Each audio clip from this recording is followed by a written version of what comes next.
Tuesday, July 25th, 2023, Washington County Board of Commissioners work session. This is Chair Catherine Harrington. I'm joined in the room with Commissioners Pam Treese and Jerry Willey. We're expecting Commissioner Rogers. There he comes in. On cue. And we have Commissioner Fye on Zoom.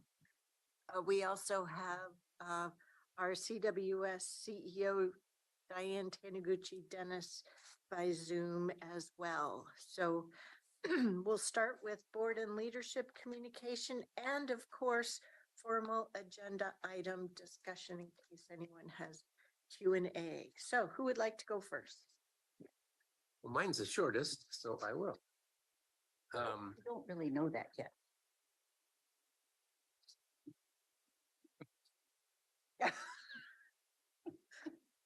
I use the least amount of words. Talk. So, went to NACO last week, National Association of Counties in very cool Austin, Texas, 103 degrees. It was a lovely time we had there. You didn't walk on the sidewalk barefooted. I found that out early on. Ooh. And I was there with Nafisa and Tanya. And so Nafisa can add some 2 bits to this as well, but it's always good to get out and have conversation, I think, with commissioners from around the country. So I enjoy that, and also getting to have conversation with some commissioners right here in Oregon that I don't see very often. So Cool. yeah, Columbia County specifically, Casey and I had good conversations. Of course, David from Tillamook, and then a couple of the rural counties, but I didn't know them. But so it was a good week, and a lot of the conversations and topics. I brought back a report on broadband that was really good. I've given that to Matt for his purview. And then, of course, mental illness, homelessness, all the common topics that we deal with are nationwide as well. So, but it was good to hear kind of perspectives on those things and what some of the other counties are doing to try and facilitate and help those problems. So let's see what else. Was on the Clean Water Services Rock Creek tour last week. Thank you very much, Diane. It's always a great tour. And finding out that was the public was available to come with us on that. It was good. Had some conversations with a few of the folks that joined that as well. And so thank you for doing that. Your staff always does a great job. This week I have, don't forget the fair is going on as we speak. And we've had pretty darn good weather for it, comparative to the last few years. So I will be cooking breakfast Thursday, Friday, Saturday, Sunday for the 4-H kids and their parents. And so that will be fun. We'll be doing that on Thursday. I got a tough day Thursday. I got to get up, fix breakfast at 6 o'clock, and then I have to go play golf. It's part of my assignments. You didn't know that, did you, Catherine? I'm happy for you. It's the WEA Golf Scramble. So I'll be representing you there, Roy. And I understand you're coming for the little putting thingamajig or whatever that is. You are. Are you going to do that? Mm-hmm. Good. I need people, especially good people, not me. What? No, I think there's going to be about 6 or 8 of us. I think it's some new thing that they're doing at the first of the. They're having teams team up against us elected officials. Yeah. See if we can putt or something. Anyway. I hope you've been practicing. Absolutely. I'm ready. Good. And then, yeah, we've got continuing conversations with LUT. Thank you, Stephen, for you and your team for the conversation. Of course, Tom, with Rob, we appreciate all the communication. We're going to have a conversation about the permitting requirements for the Salmonberry Trail. So that's all I got. Thank you. Thank you. I'm curious. Boy, these two are needling one another. Nafisa, you're missing it. Nafisa, I'm depending on you to let us know why Jerry was barefoot in the first place in Austin, Texas. So I went out to get the. On the sidewalk, on the sidewalk. Last week, Listen, I also, Austin stays in Austin. what goes on. Thank in you, Austin Nafisa. season. There you go. Well, you know, there is a sidewalk around the swimming pool, Well, that's true. right? If you want to go in the pool, you have to walk on the sidewalk. I think, can I take the fifth on this, Tom? I love Chair I would Harrington's advise it. logical reasoning. Yeah. I love it. So I also attended the Clean Water Services Rock Creek Facility Tour. And again, thank you. As Commissioner Willie said, I really enjoyed seeing the public there and understanding why they were there and what their interest was, how they heard about it. It was that was a really interesting part of the tour. So thank you for that. I had a meeting last week with Fran Warren. She's a very active constituent that's involved with the tree keepers of Washington County. She provided several updates on the work her group is engaged in, including grants from ODF to look at how Title I schools can incorporate more tree cover for playing outside, and an effort to obtain money from ODF to hire an urban forester for the county. I'm just reporting out what her thoughts were so that we all are aware. So Fran's theme is to find money from the outside to help support efforts within the county. So that is much appreciated. I attended the Homeless Plan Advisory Committee, and that agenda included the overview of the Medicaid 115 demonstration waiver. Medicaid is the Oregon health plan, as you know. The 2022-27 waiver will expand the Medicaid program to better serve members with the goal to address health inequities. Also, there was a legislative update from Ms. Doyle. She did a great job as always, and there was definitely the perspective of what this group wanted to hear. So thank you for that, Erin. There was also a presentation on the fiscal year 23-24 investment opportunities and work plan for the homelessness services.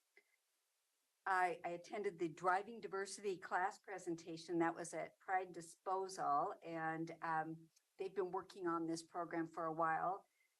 Chair Harrington was the keynote speaker. She did a really, really good job. It was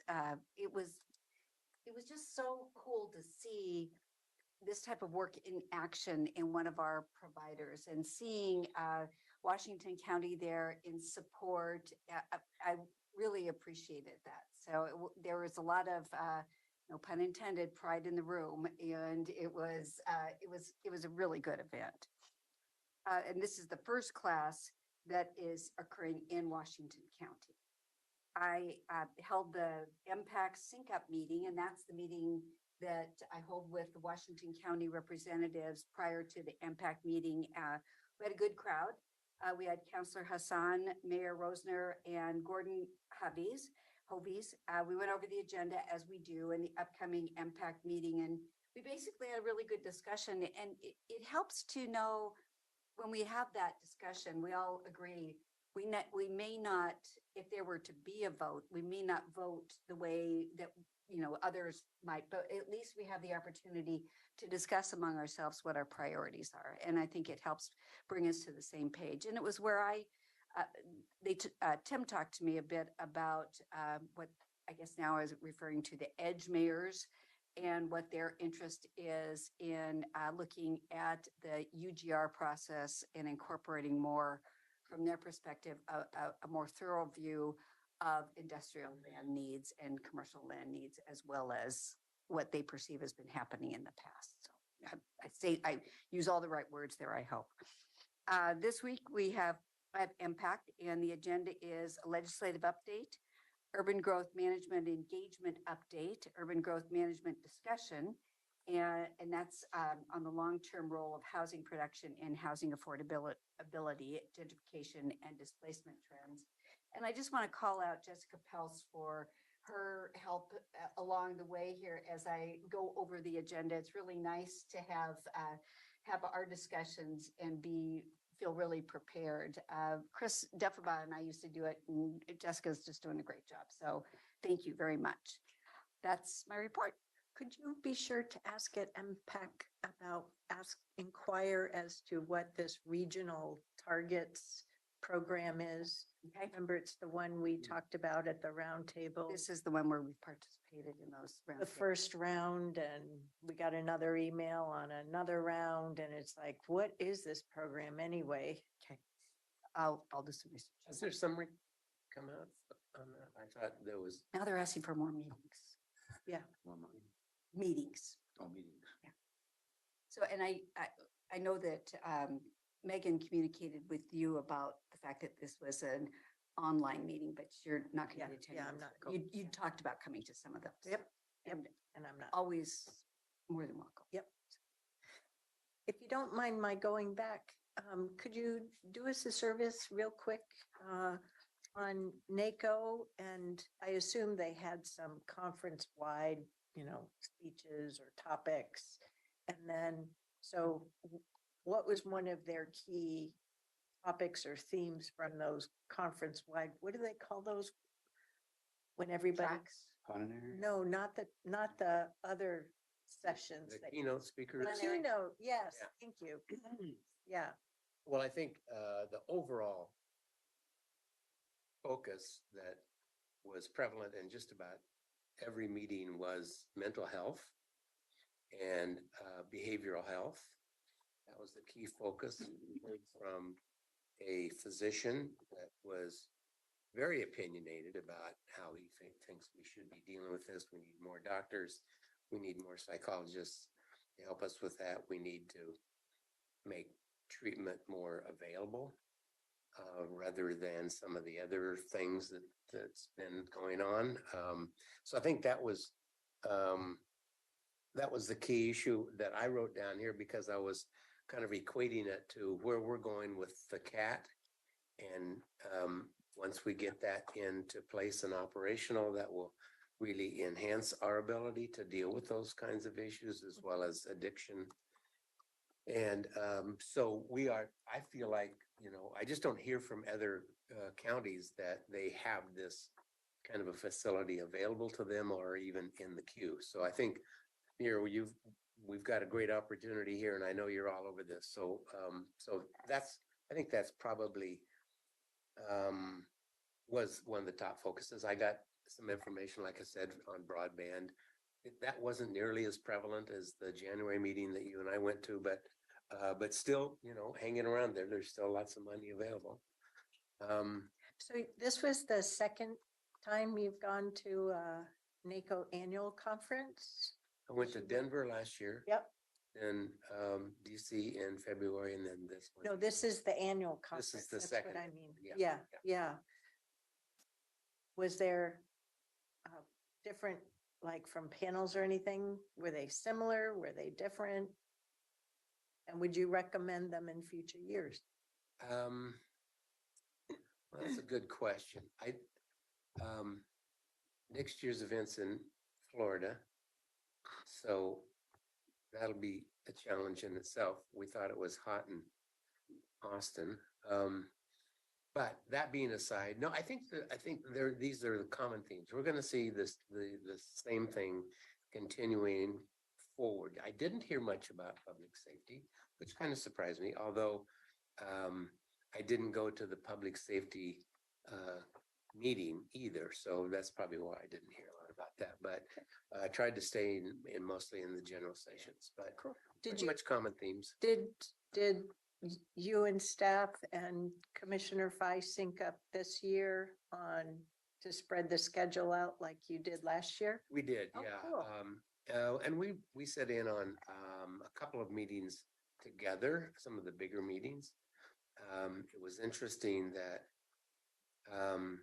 one of them was, and it was a variety. I mean, it was different topics. So one was, of course, mental and behavioral health. That's what we heard from the doctor. The second one was on guaranteed income. And then the third one was why not to finance sports stadiums, which I thought, Why not? why not to? Yeah.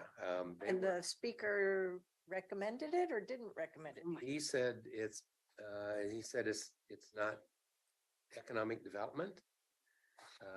He said people that go to those stadiums have a fixed amount of spending money on their vacations and they're going to spend it in the ballpark, or they're gonna spend it out in the community. And he said, they get it out in the community, it stays local. They spend it in the ballpark, not necessarily. The owners typically don't live here. The ball players don't live here. And so he says, and salaries is the biggest issue, biggest line on the profit and loss. So that money leaves town. He says, it's just not a good investment. And I thought, well, it's a good thing the Hops aren't here, but they were talking about major league stadium stuff, and we're talking about Hops locally owned. Hops locally owned. And so the conversation would be considerably different. But anyway, I just thought it was interesting that we had mental health, and then we had guaranteed income, and then we had funding sports stadiums. Quite Okay, a grab bag. we Potpourri. covered the gambit right there. So Cool. Commissioner Fire Rogers, who would like to go next? I think Nafisa wants to go. Yeah, I saw you point to me, Commissioner Rogers. Thank you, Chair Hendon. I too went to that conference, but I wanted to just start off with the tour that we did, the Rock Creek Water Resource Recovery Facility tour that we did last week. Diane, it was a very well planned, organized tour. So thank you to your staff. I think your team did a really great job of explaining in fine details of what each area that we visited, how does that contribute to dispensing clean water to the river and how we do that. So I really appreciated it. I walked away thinking that perhaps I should go back to college and study wastewater management system. But I learned a lot and definitely have more to learn. But I appreciate your staff and it was really well to do with community too.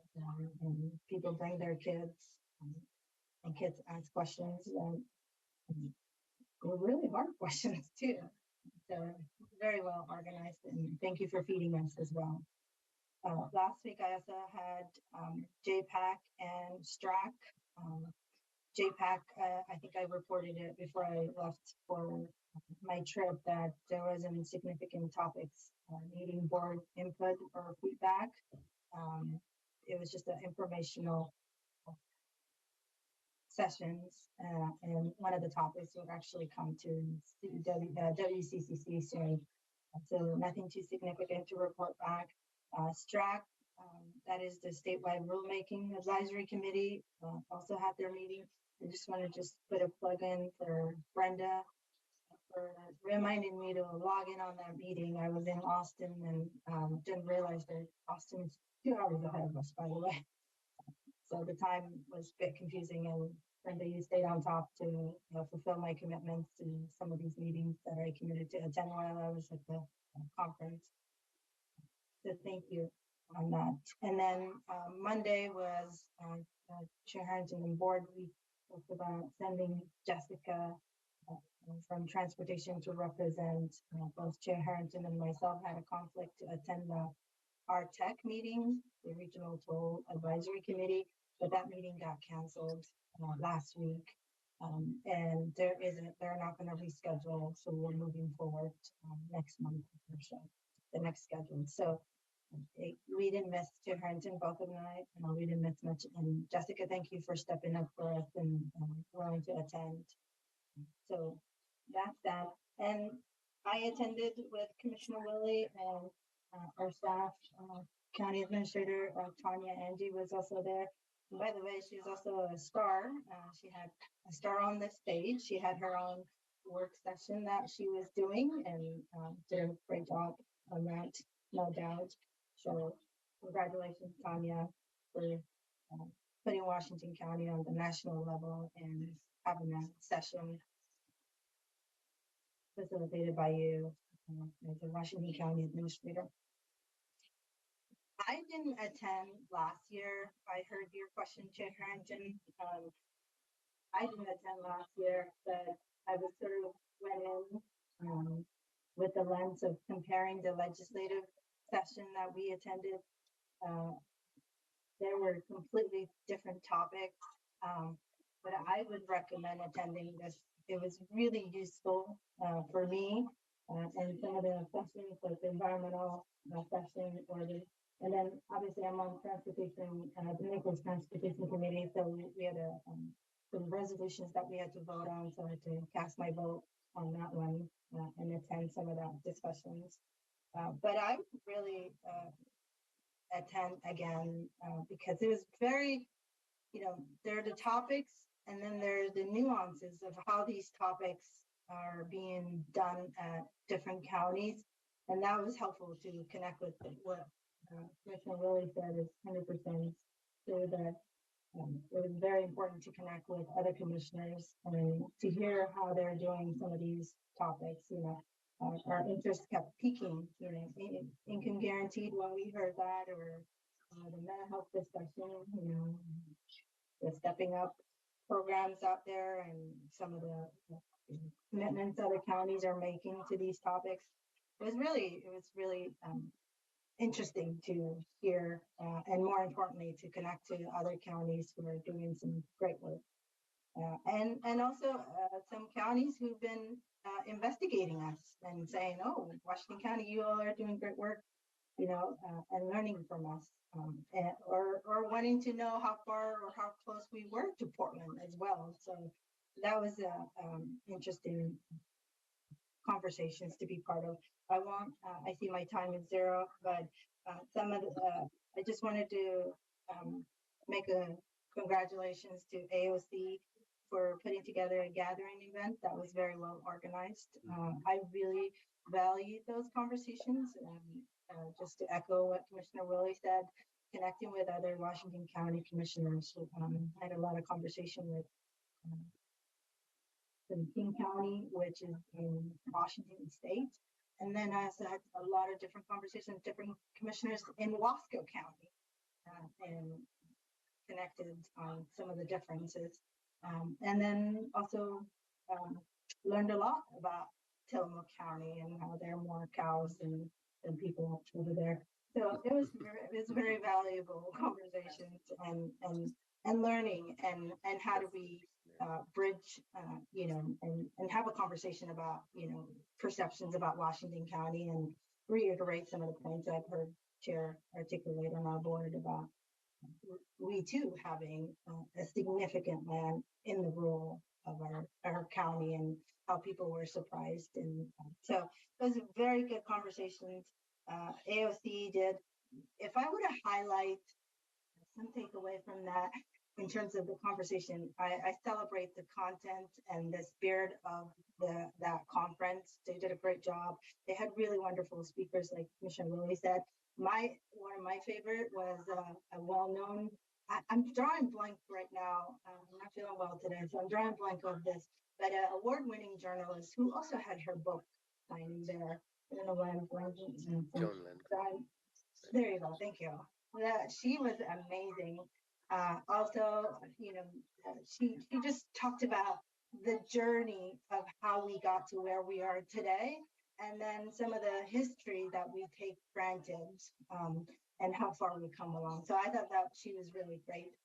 But there were many, but for me, that was a highlight. A woman who was at the peak of her career in the 70s, and what she faced and some of the challenges she overcame, and connect to where we are today. So that was, and then also can make the connection for many of us who are elected in the room, that how she had to make sure that whatever issues she was covering, how her whole goal was to make sure that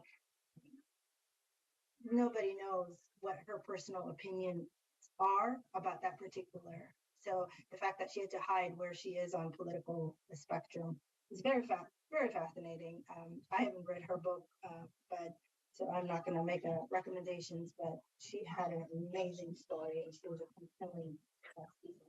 And then one last thing I wanted to highlight in terms of those conversations. I had a conversation, and Commissioner Willie knows this because he was sitting on our table.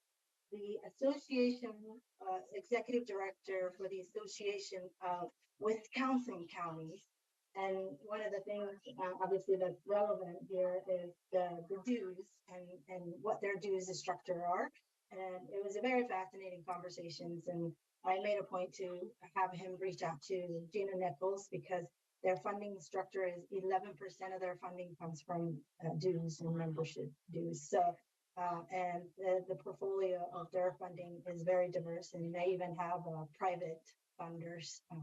So very fascinating conversation, and I sort of nudged every commissioner that was at that table to say, "Did you hear Wisconsin's associations of counties, their due structure?" And everybody thought that was very fascinating. So that was the highlight. Hopefully, more to continue, and hope to connect that to make that connection to figure out how we can help with this dues situation with LOCs. And with that, sorry I took more than my time, but I turn it back to you, Chair. Well, on the dues revenue, the Board of Directors of AOC has visited the policy decision a couple of times as I've been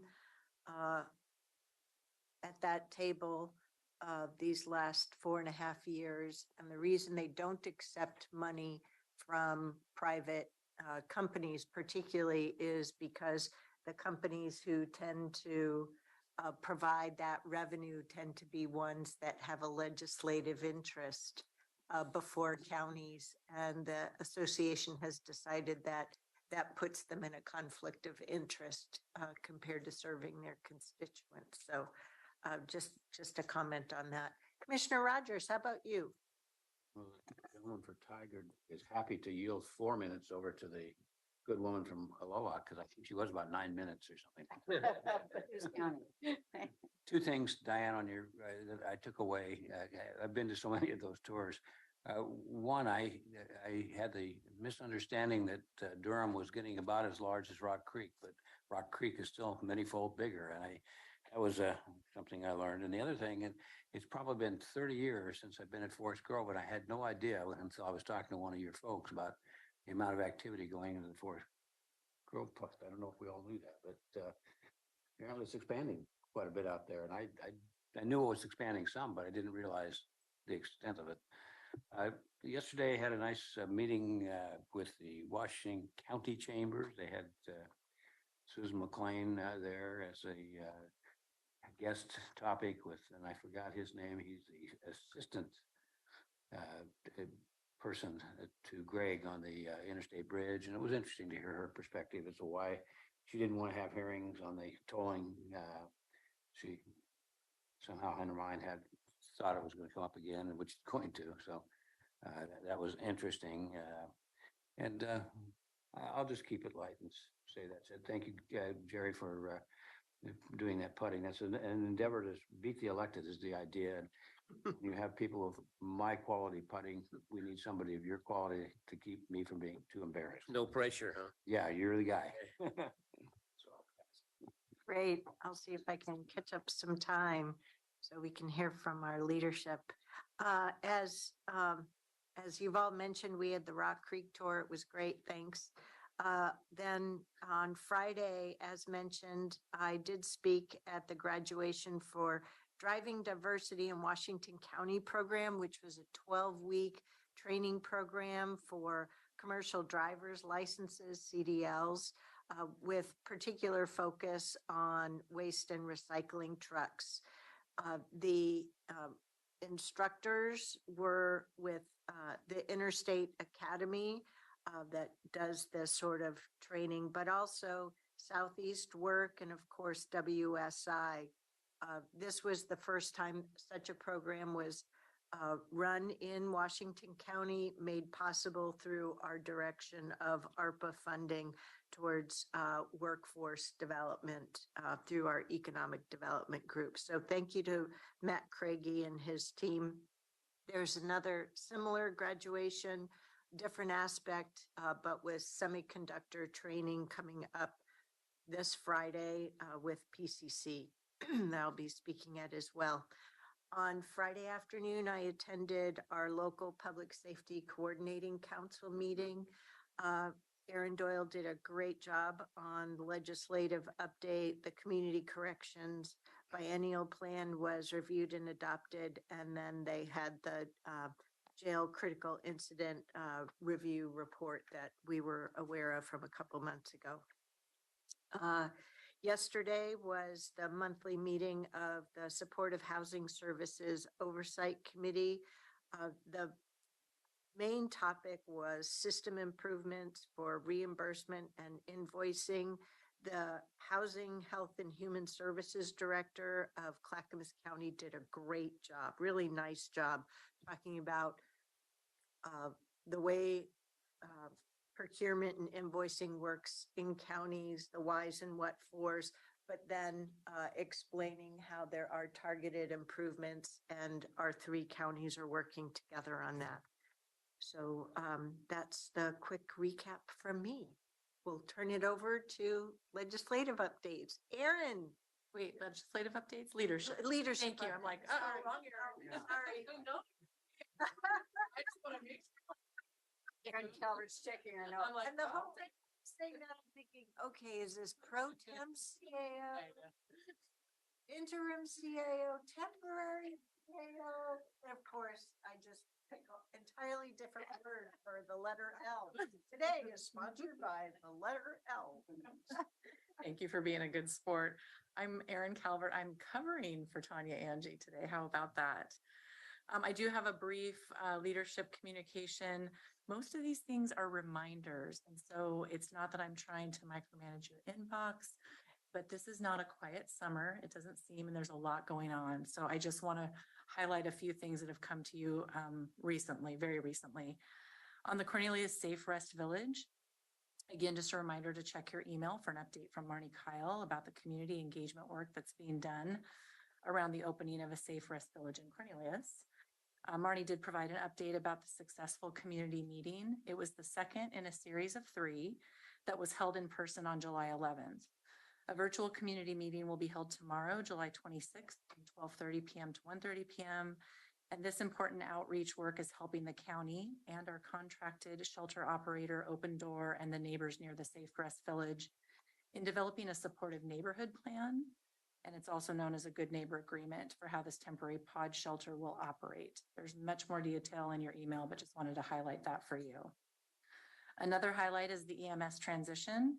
Want to make sure that you saw the update on the August 1st transition of the EMS provider from Metro West Ambulance to AMR Northwest. We want to take a moment to say thank you to Metro West Ambulance for their years of service to our county and their exemplary approach to ensuring a smooth transition to AMR Northwest. And as you'll see in the update, AMR has 30 ambulances and is adequately staffed with EMTs and paramedics. And so we're anticipating a smooth transition on August 1st. But there are contingency plans in place just in case.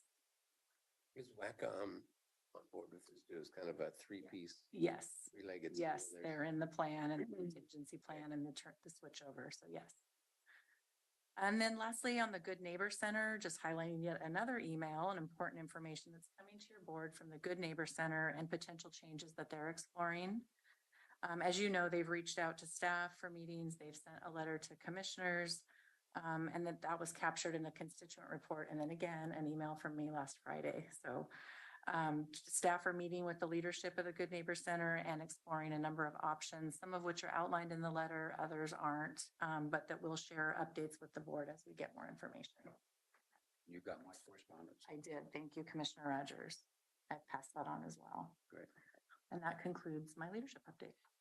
I'd just like to say thank you to Marnie for that update. I appreciate it. So thank you. Hello, I was just going to ask a question, Marnie. It sounded a little more contentious than you made it sound in her. You were saying some things could be improved and people were a bit, were they a bit excited yet? Or is that kind of dying down a little bit? So Marnie Kyle, one of the assistant county administrators for your record. Thank you for the question. I think that overall the community engagement on the 11th went really well. We had a lot of people participate. A lot of people gave us opinions and questions that were answered that we'll bring back to this good neighbor update. But there was a core of, I don't know, maybe 10 people that are probably closest to the shelter that continue to have a lot of concerns, and really the only answer for them is we're not going to do it. And so there's still that core group that's very upset, but Good about interpreter problems and then tone, and you talked about parking. So I didn't know Yeah. if there were a lot So of the- things going on. yeah, the interpreter problem, you know, we learned some lessons about really preparing them the same as we do our staff for some of the emotional reactions that they will encounter at these types of events. And as soon as it was brought to our attention, I I personally went up and kind of pulled that interpreter aside, had her take a break, used another interpreter. So it was dealt with pretty much immediately. And as far as you asked specifically about the parking, before the event started, because, and the reason it was me is because I was kind of posted outside with the interpreter. I said I was the greeter, and was greeting people as they came in with the interpreter, and noticed that there was limitations on parking. And so we immediately asked staff before the event even started to move their parking to the back area of the parking lot. So you and an interpreter were there right from the beginning as a greeter. Yes, Chair Harrington, I was there with an interpreter from the very beginning. There was like a 5-minute time span when she moved her car, because we were asking all of the staff to move their cars. Great. And I had enough Spanish in me to help say welcome and get them to the right spot. Go through registration. Yeah. Great. Yep. Thank you very much. Sure, thank you. Mr. Carr. Chair Harrington, I have three things. One, if you may, Commissioner Willie shared with me an email he received from an attorney about an incident that happened at the fair this weekend with a signature gatherer who was stopped from gathering signatures. We've already responded to that. Brad Anderson is handling. He actually went out personally to address it.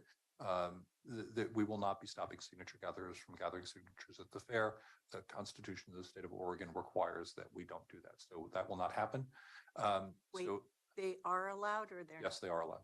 So there will not be so stopping. if you get communications, you can share them with us, or you can just respond that the county council is addressing it. We'll go forward from there. There was a case decided by the Court of Appeals of the state of Oregon earlier this month, Fields against Newport Beach, which could have significant repercussions for all of us. It deals with the recreational use statute in the state of Oregon. That's a statute that says that if a landowner opens up their land for recreational use, they're immune from any liability except for willful damage to the individual.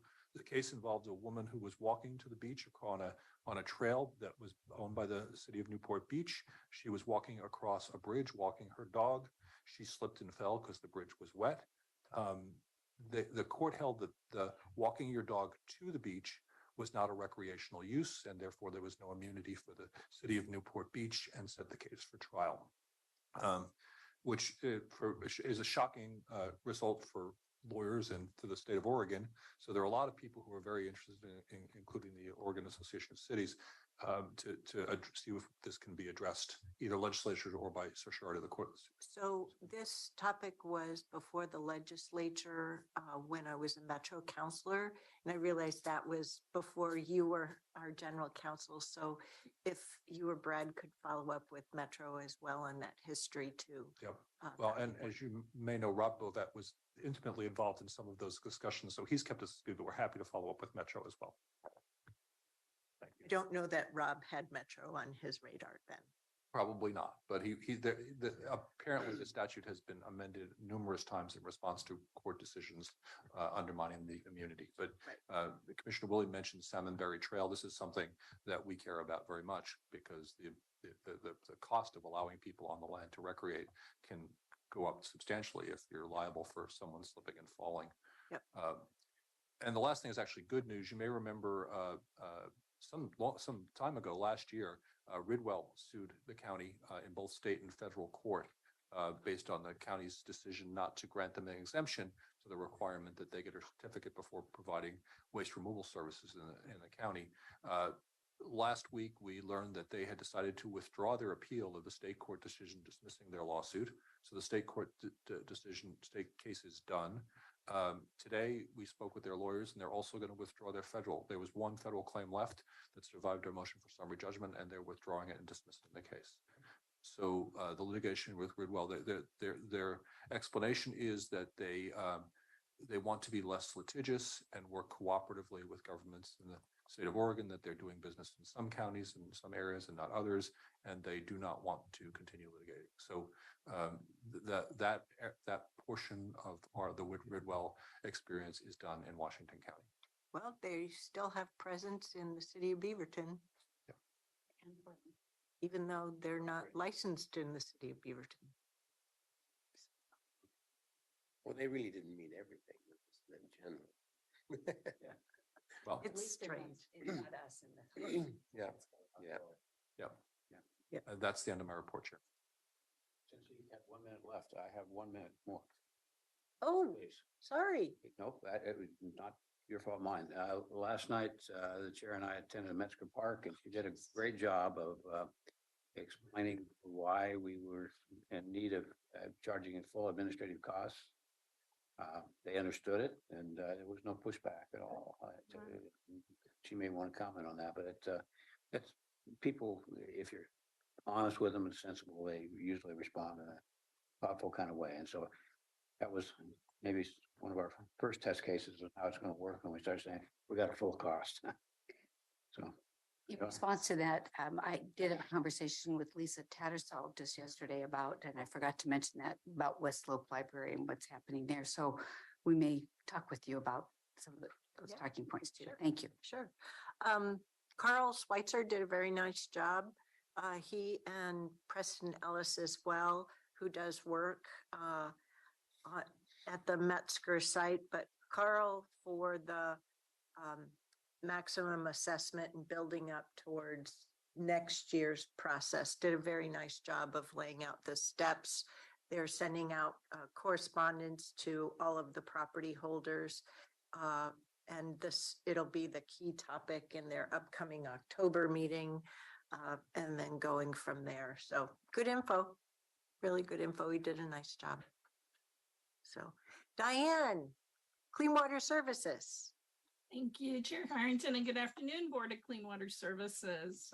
We really do appreciate the board's participation in the community tour of the Rock Creek Water Resource Recovery, and the West Basin Master Plan is a very key one for Clean Water Services that will cover Rock Creek, Forest Grove, and Hillsborough. So you got a sort of an early view on the needs of that West Basin that we have, and CWAC is actively engaged in the master planning efforts. My last item is I want to share with the board that we received some really great news that our integrated project team, that's a team from utility operations, engineering, and field construction crews, our natural systems and enhancement services group, and also our public affairs group will be receiving the 2023 Pacific Northwest Clean Water Agency's Innovative Stormwater Award on September 12th for the Bethany Enhancement Project. And if the board recalls, this project piloted an innovative approach to improve a heavily degraded stream and wetland complex to manage post-development stormwater runoff so that it could become an amenity for the North Bethany area. And really the proof in the pudding is now 5 years later after construction and whether or not that project achieved the goals that were set. And what we're finding is that this nature-based solution has really improved the wetland and stream health at the site. It's provided really great flow attenuation for high winter flows. It's protected the downstream reach from further erosion. And it really created a aesthetic community amenity that enhances the quality of life in the North Bethany area. and is a reduction in stormwater costs of our traditional operations and maintenance costs than a traditional stormwater management facility. So that our team is really truly leading the way of these nature-based projects to provide these multiple benefits that when you couple it with community benefits as well as with our traditional gray infrastructure of our curbs, our gutter, our drainage systems as part of our transportation systems, it results in incredible outcomes.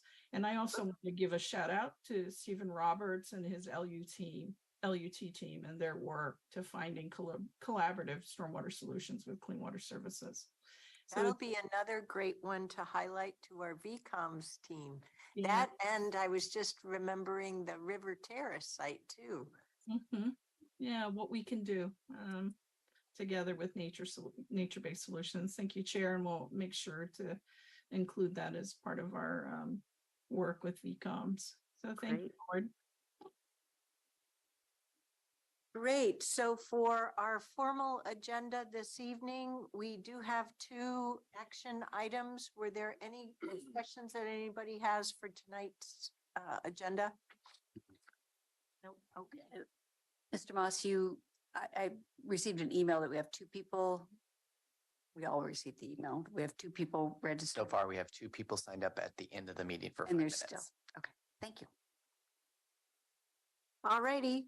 We'll move on then to our next topic of the day, though. If I could, quick question. Do we have everyone that you're expecting for the SHS Oversight Committee? Since we have guests, speakers for topic 3, can we switch the order, please? Absolutely. Chair Great. Harrington, one quick question, just a quick check with. Oh, the Chair ARPA and the cover board. Yes, letter. just a quick check on Thank that. you. Thank you. Yes. So, commissioners, I hope everyone had a chance to read the draft cover letter. Are you okay with it?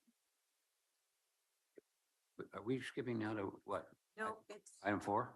no. Under, Oh, that. Okay. I thought you were skipping. I'm sorry. not yet. Yep. Okay. Yep. Okay. I'm okay there. We're all thumbs up. Thank you, Aaron. Okay, we're going to switch to topic 3. 3. Okay. The Supportive Housing Services Oversight Committee Annual Report for the first year. Come on up to the table, all invited guests. Just pull up another chair. We have plenty of microphones.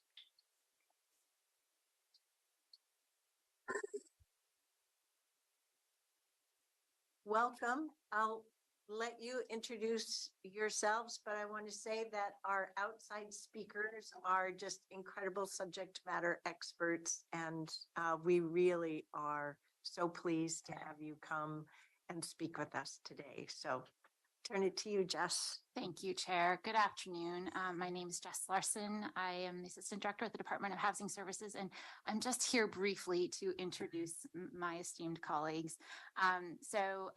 We get to work with Patricia and Susan and Nui and the entire team at Metro and their Oversight Committee quite a bit. And it's great because it's making our regional programs stronger and more effective for our community. So really just want to give them a lot of shout out and kudos for their excellent leadership in implementing and helping the region come together to bring about this truly game-changing program. You're going to hear about their annual report for the first program year. I want to stress that it's the first program year, right? And we just finished the second program year, but we haven't drafted our annual reports yet, and we haven't presented them to you yet.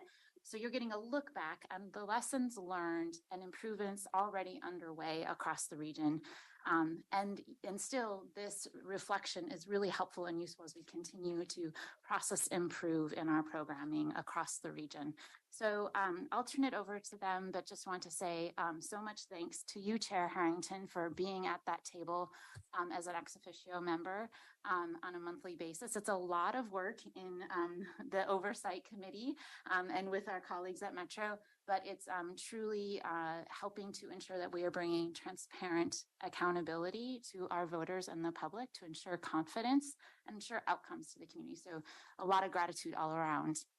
And with that, I'll turn it over to our guests.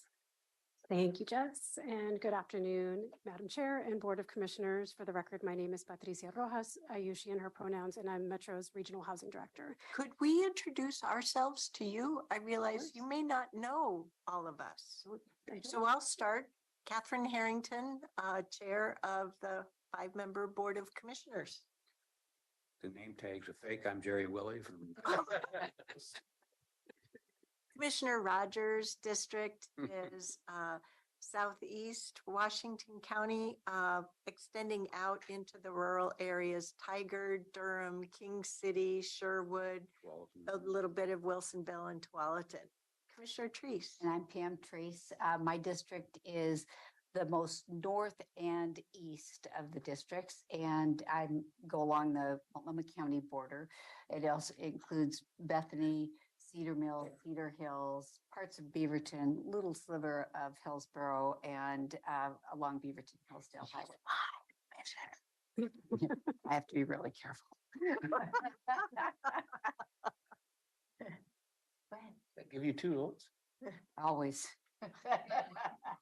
Isn't that the truth?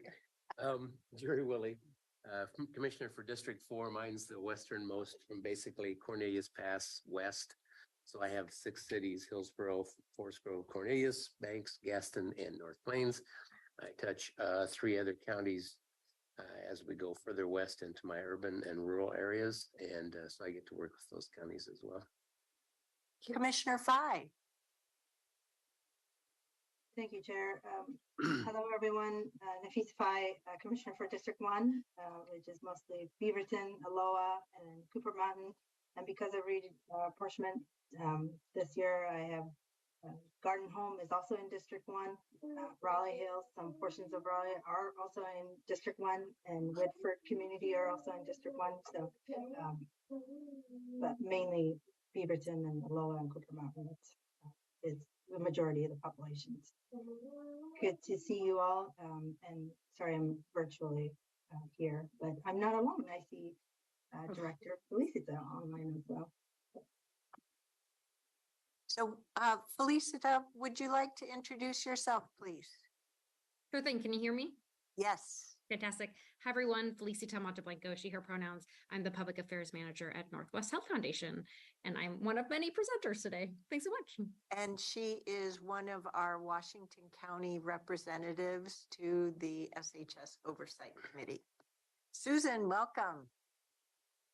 Thank you. I think, are you going to start? Let's go just into intro and I'll come back to Okay, opening remarks. so my name is Susan Emmons. I use she, her pronouns, and I'm one of the co-chairs of the Supportive Housing Services Committee. And I'm Nui Bazaar. I use she, her pronouns, and I work for Metro in our housing department, and I help support the Oversight Committee.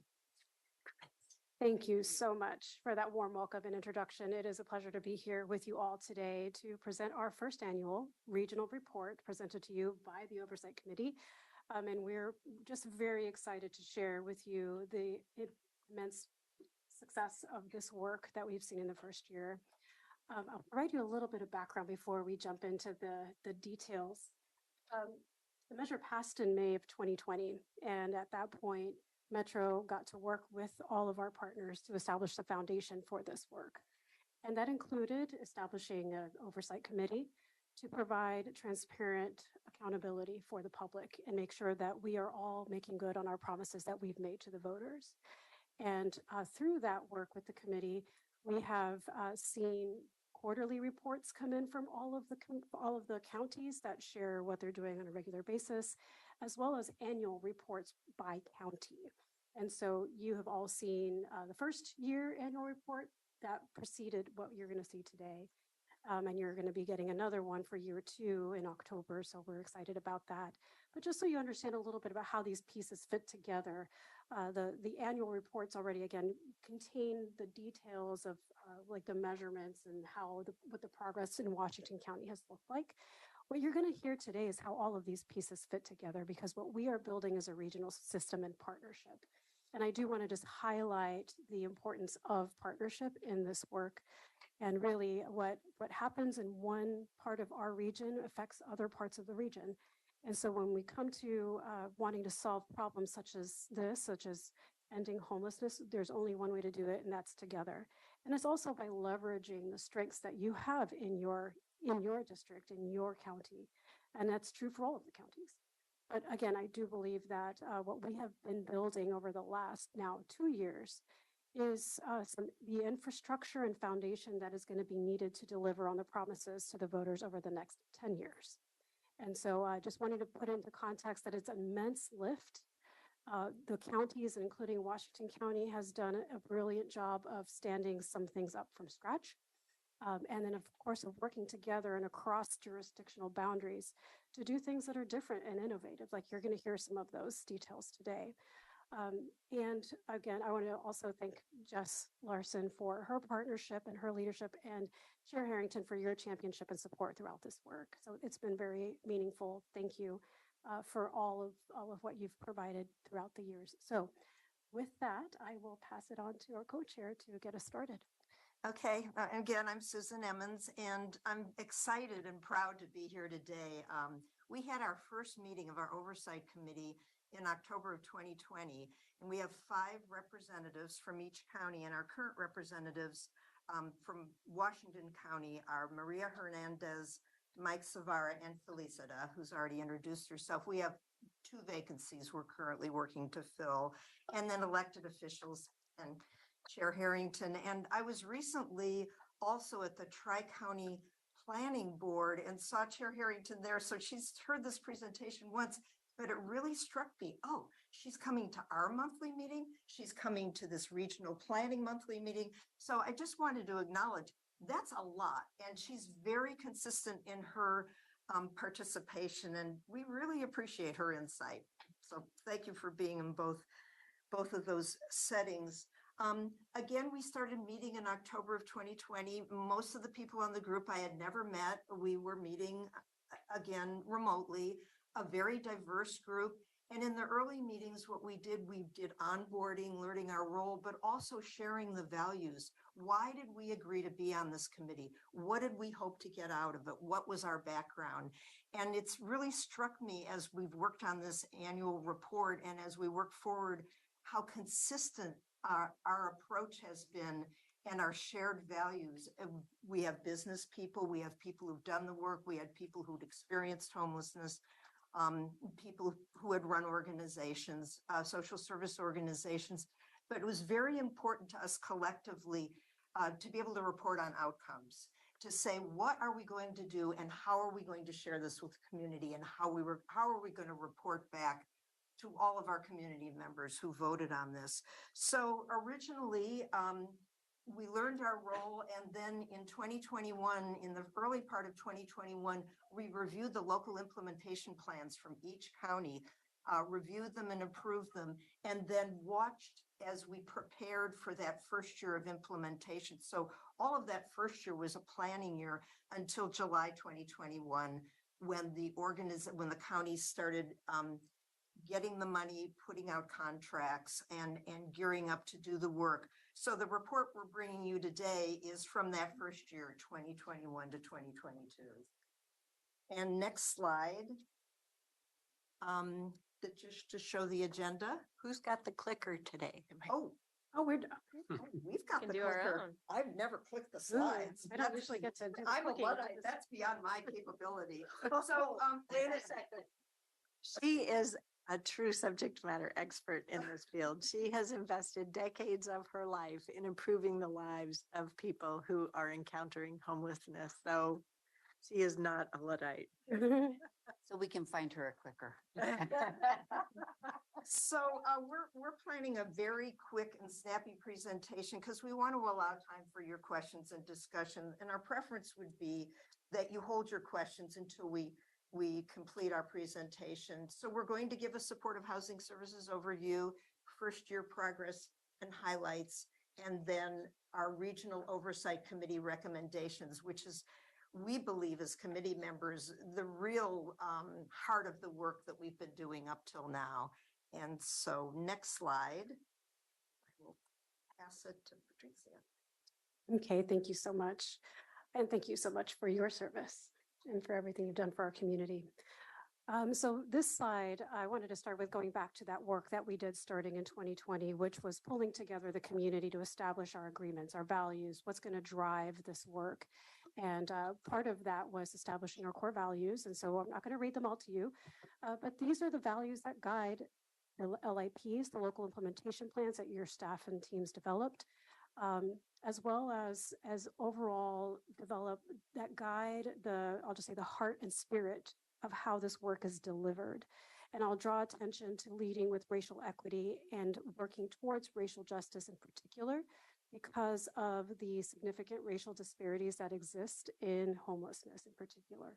And so everything that we do really is designed to address the disparities that we see, but also to meet the needs of people where they're at.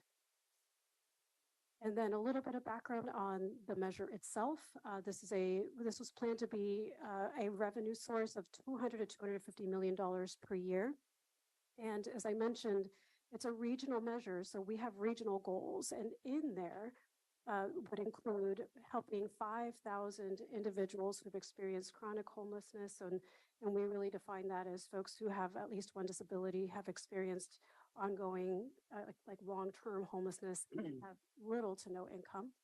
To help folks that fit that description to find permanent, safe homes to live in. And then an additional 10,000 households that would be folks that are episodically homeless, newly homeless, or at significant risk of becoming homeless. And so, or entering into homelessness, excuse me. And so although those goals are regional, how that looks varies from county to county. And so, just kind of to point out for your county, you now have year-round beds where once upon a time that was not the case. And so there are particular needs and differences in each county, but the point is at the end of the day, everything that we're doing is driving towards keeping our promises on these goals that I've just highlighted here. And again, reducing barriers, so the regional work of collaboration to help increase access to services for everybody. And I'll pass it to Nui. Thanks. So the Oversight Committee itself is an extension of our Metro Council with respect to oversight and accountability for the Metro SHS implementation, Supportive Housing Services implementation. So it is a group, a committee that is made up of folks with varying expertise. Susan already mentioned we have folks that are work in the business sector, who work in the nonprofit sector, et cetera. And of course, we have our elected representatives. The committee has a very specific kind of set of roles that it has that is outlined in its charter. You already heard about the local implementation plans. Well, the committee got to work right away approving those, and now takes on this role of accountability, making sure that implementation is going according to those local implementation plans. And then they also review the annual reports that they receive from each of the counties. So did those reports align with the LIPs or local implementation plans? Did the implementation go according to what goals were set, et cetera? And then, of course, it creates this regional report that we're presenting today. The committee works through that, and I'll explain the process on the next slide. So when the committee received annual reports from each county in October, that's the IGA deadline, then I got to work right away, setting some additional meetings and really working together to assess and analyze the information that was in each of those reports, and then also come up with its own report and set of recommendations that Susan will be covering later. But you can see here on this timeline that the committee really just wasted no time. They had lots of meetings where they discussed, worked together and collaborated to really come up with those recommendations together. Susan will explain that process a little bit later. And then we're able to finalize the report early on in the spring. Next slide, please. This is just at its highest level. What were some of the goals that were achieved regionally in the first year? Again, that's July 1 through June 30, 21 to 22. I'll just say all the counties collectively got very close to meeting all the goals. And I'll just highlight the shelter goal in particular. Counties actually brought on many more shelter beds than you see here. This is only what was brought on with SHS funding. So counties used other funding. I don't know necessarily how many in Washington County in addition to what you were able to bring on with SHS, but I know in Multnomah County in particular, what you see here is not reflective of the total beds brought on across the entire county. So many more were brought on into operation. Also eviction prevention, we know with the impacts of COVID that many people faced losing their housing. And so counties got to work right away in that first year as well to make sure that folks weren't losing their housing and really built up some eviction prevention programs or leverage existing programs that they had due to COVID programming. So all in all, a really successful year in terms of getting really close to or exceeding the goals that were set in the first year. Next slide, please. This is just a very brief look at the revenue that was received and distributed in the first program year. So in this first year, of course, we collected funds since taxes are on a calendar year. We collected monies a little bit before programming started in July. So you'll see the chart starts in April here. But from April through when the program year ended, which is June, about just shy of $240 million is collected. And then you can see how it was distributed across each county on this slide. And that's according to a formula that's listed out in the measure and also in the governing documents. Each county gets a certain percentage of the funds. Now I will pass it over to Felicita to cover the highlights. Thank you.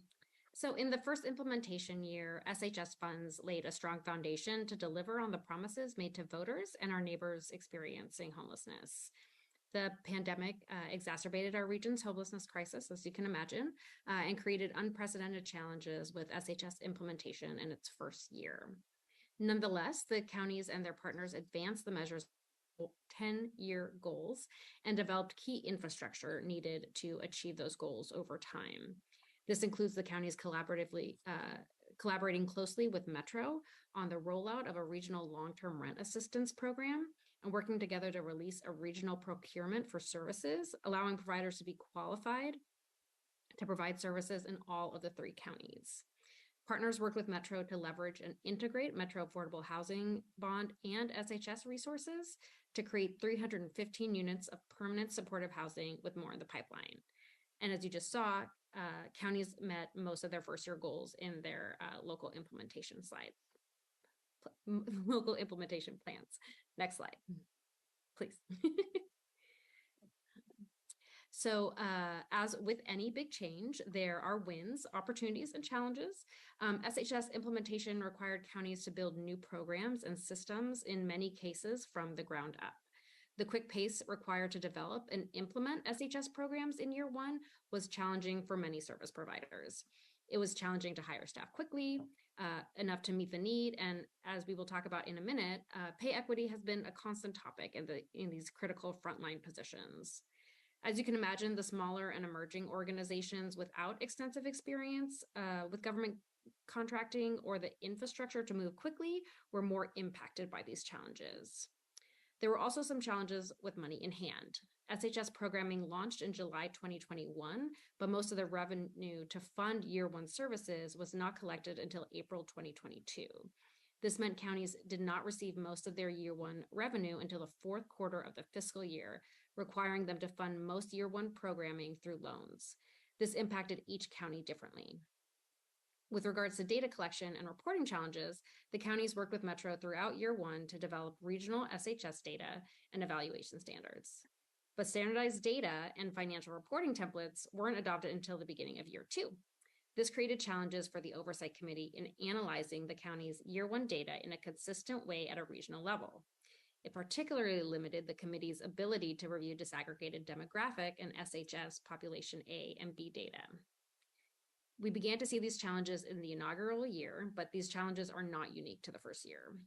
Now that we are well into the 2nd program year, some of these challenges still persist, particularly difficulty hiring and retaining staff and getting enough detail and alignment in reporting for the committee to effectively exercise its role of oversight and accountability. We'll walk through some of the committee recommendations next, which build from first year and current challenges and opportunities.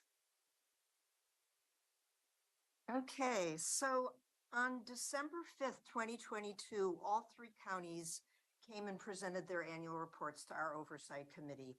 And following that meeting, each member of the Oversight Committee received a survey that we were supposed to fill out and get back.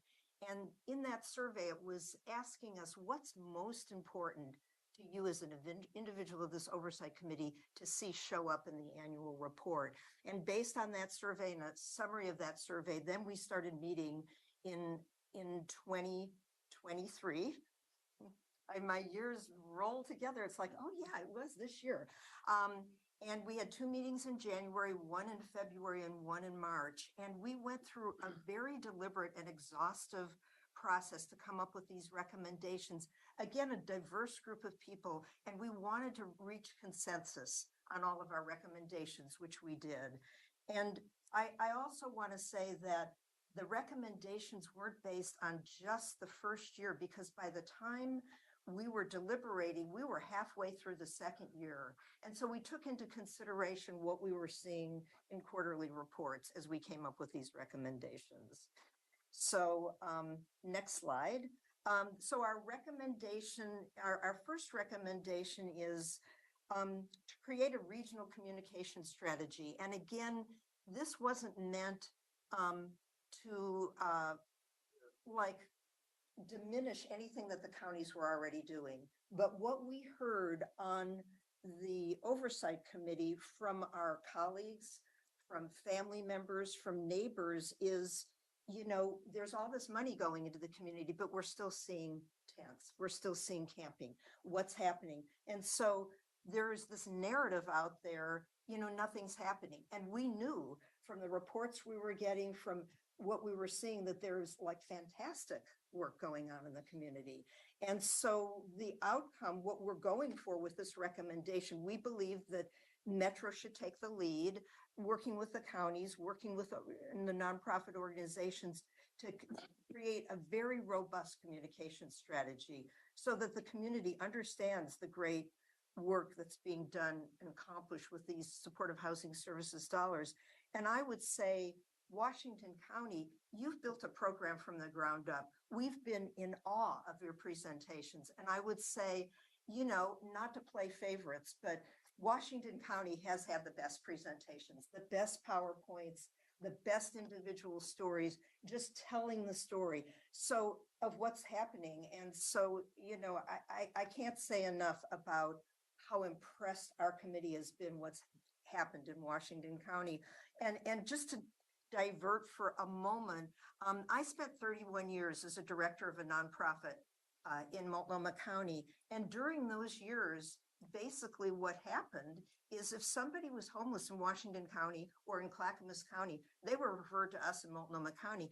And that's no longer happening. And to hear the story of that, I've been retired since 2016, but it almost feels like a miracle to me that people who were homeless are now being served in their county of origin. And I just think that's fabulous. Thank you, voters. Yes, yes. And thank you for the work that you're doing. And thank you for being a champion in the early days when this measure was being conceived and conceptualized. 2 quick comments. It's okay if you call us favorites. We like to do that. And secondly, you failed retirement, I can tell. Not retired. You're so fortunate. Yes, thank you. And He's so, one of those. and so, so the next recommendation is in terms of budgeting, financial reporting, expectations. And again, we'd like to see improved communication on budget to actuals, on clarity on rollover and spend down plans. In the first year, there wasn't a consistent reporting template across all 3 counties. And we understood it was an original year. It was a first year. We were learning a lot, but we would like to see, we would like to be able to see in terms of the program outcomes, also the financial report dovetail with that and understand how that correlates. And we believe that's in process to get us better financial reporting. We take the role of financial oversight very seriously. And so what we've said all along is we want to be the cheerleaders for the county and get the word out but we have this dual role and we sort of hold that intention. But sometimes we have to ask difficult questions, but again, we see that as our role to report back to the community. And we believe that's in the work to improve the financial reporting. So next slide, I think Elisa is going to cover this one. Yes, workforce issues. As I'm sure you understand, without a provider workforce that brings community connections, language skills, cultural competency, and much more, the SHS measure will not reach any of its goals. Hiring and retaining staff was and still is a significant challenge for service providers, and providers have been clear in what they need: comprehensive support and resources, wage equity, and improved contract payment structures. Workforce issues are a big topic at SHS committee meetings. The SHS Tri-County Planning Body is addressing this topic, and our committee looks forward to getting updates on the progress made there. I want to highlight some very specific recommendations in the report. One, determine the feasibility and potential design of a multi-year capacity building investment for service providers and report findings back to the Oversight Committee.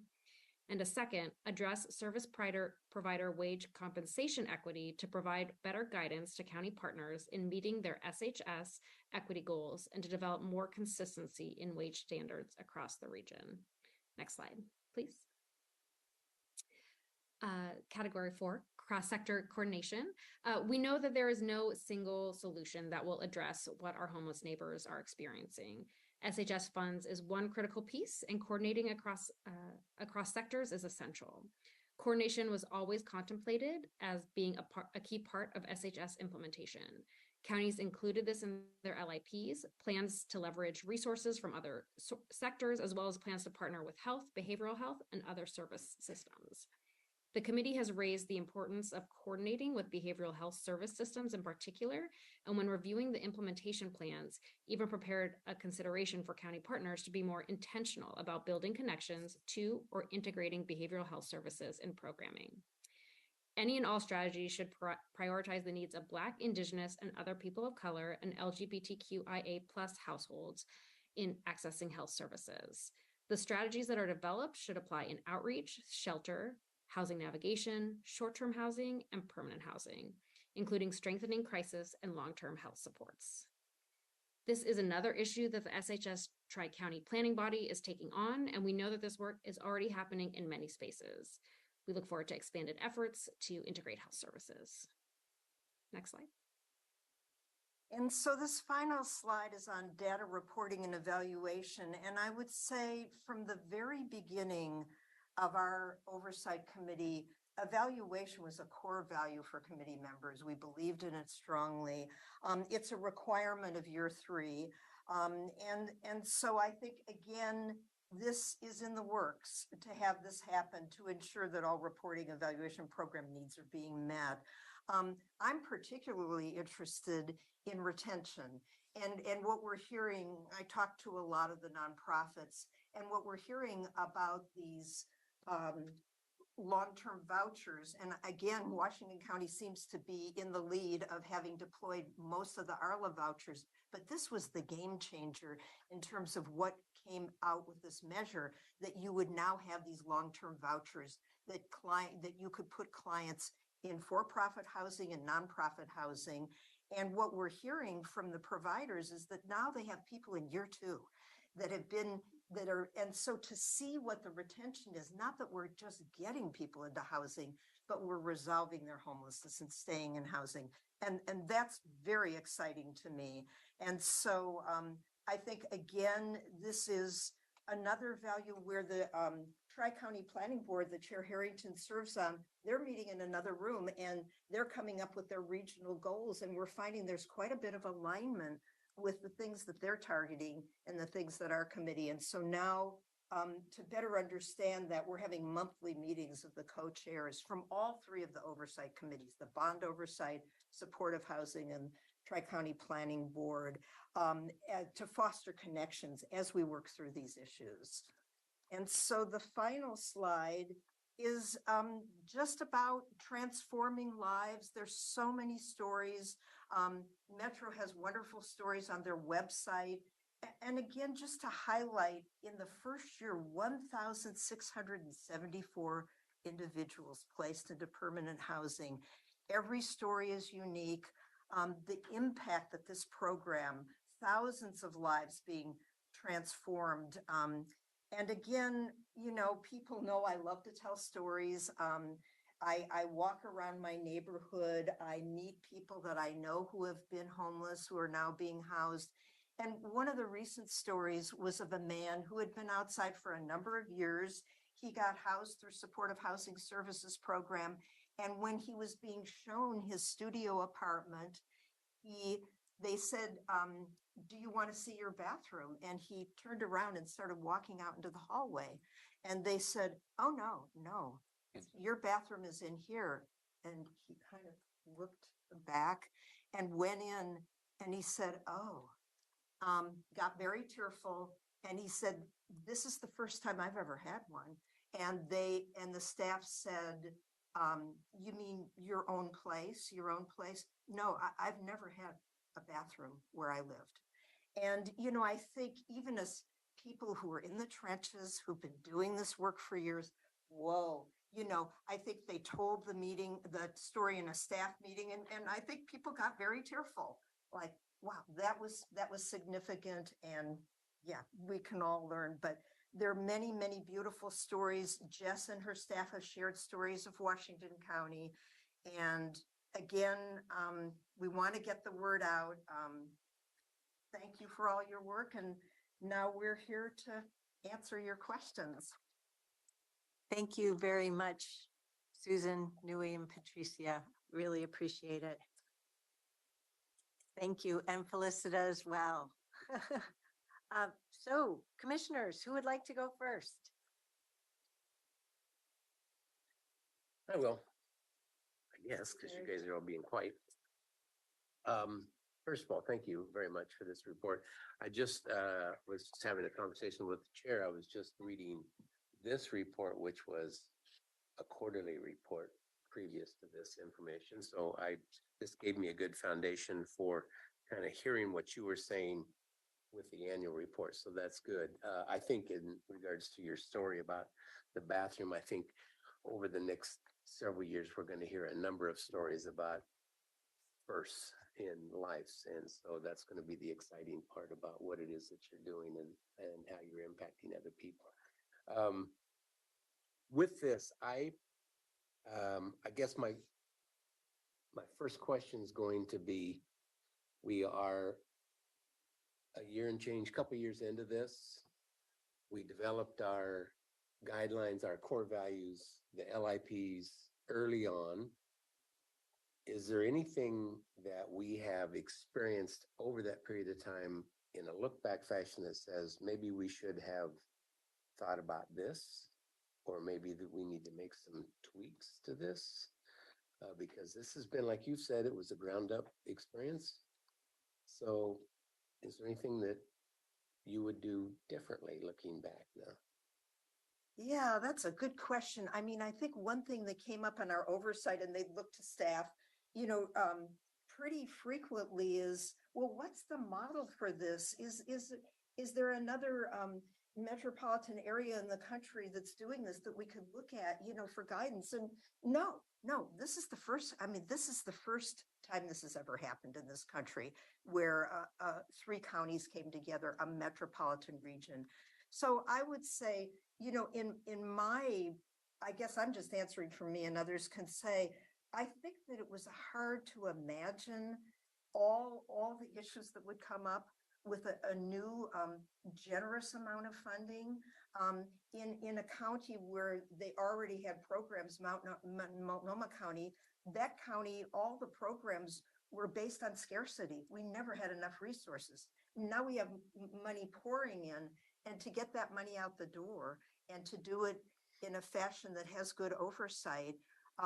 One of the issues that we took up yesterday, and Jess was very helpful in all the counties in representing just how money gets to the providers and how quickly invoices can be processed, and just a matter of staffing up to do that and staffing up to do the work. So I think we've had to learn over the course of these first 2 years. And I should have said at the beginning that our recommendations were only to affect year 3 because, you know, year 2 was already half year over. So the recommendations were for year 3.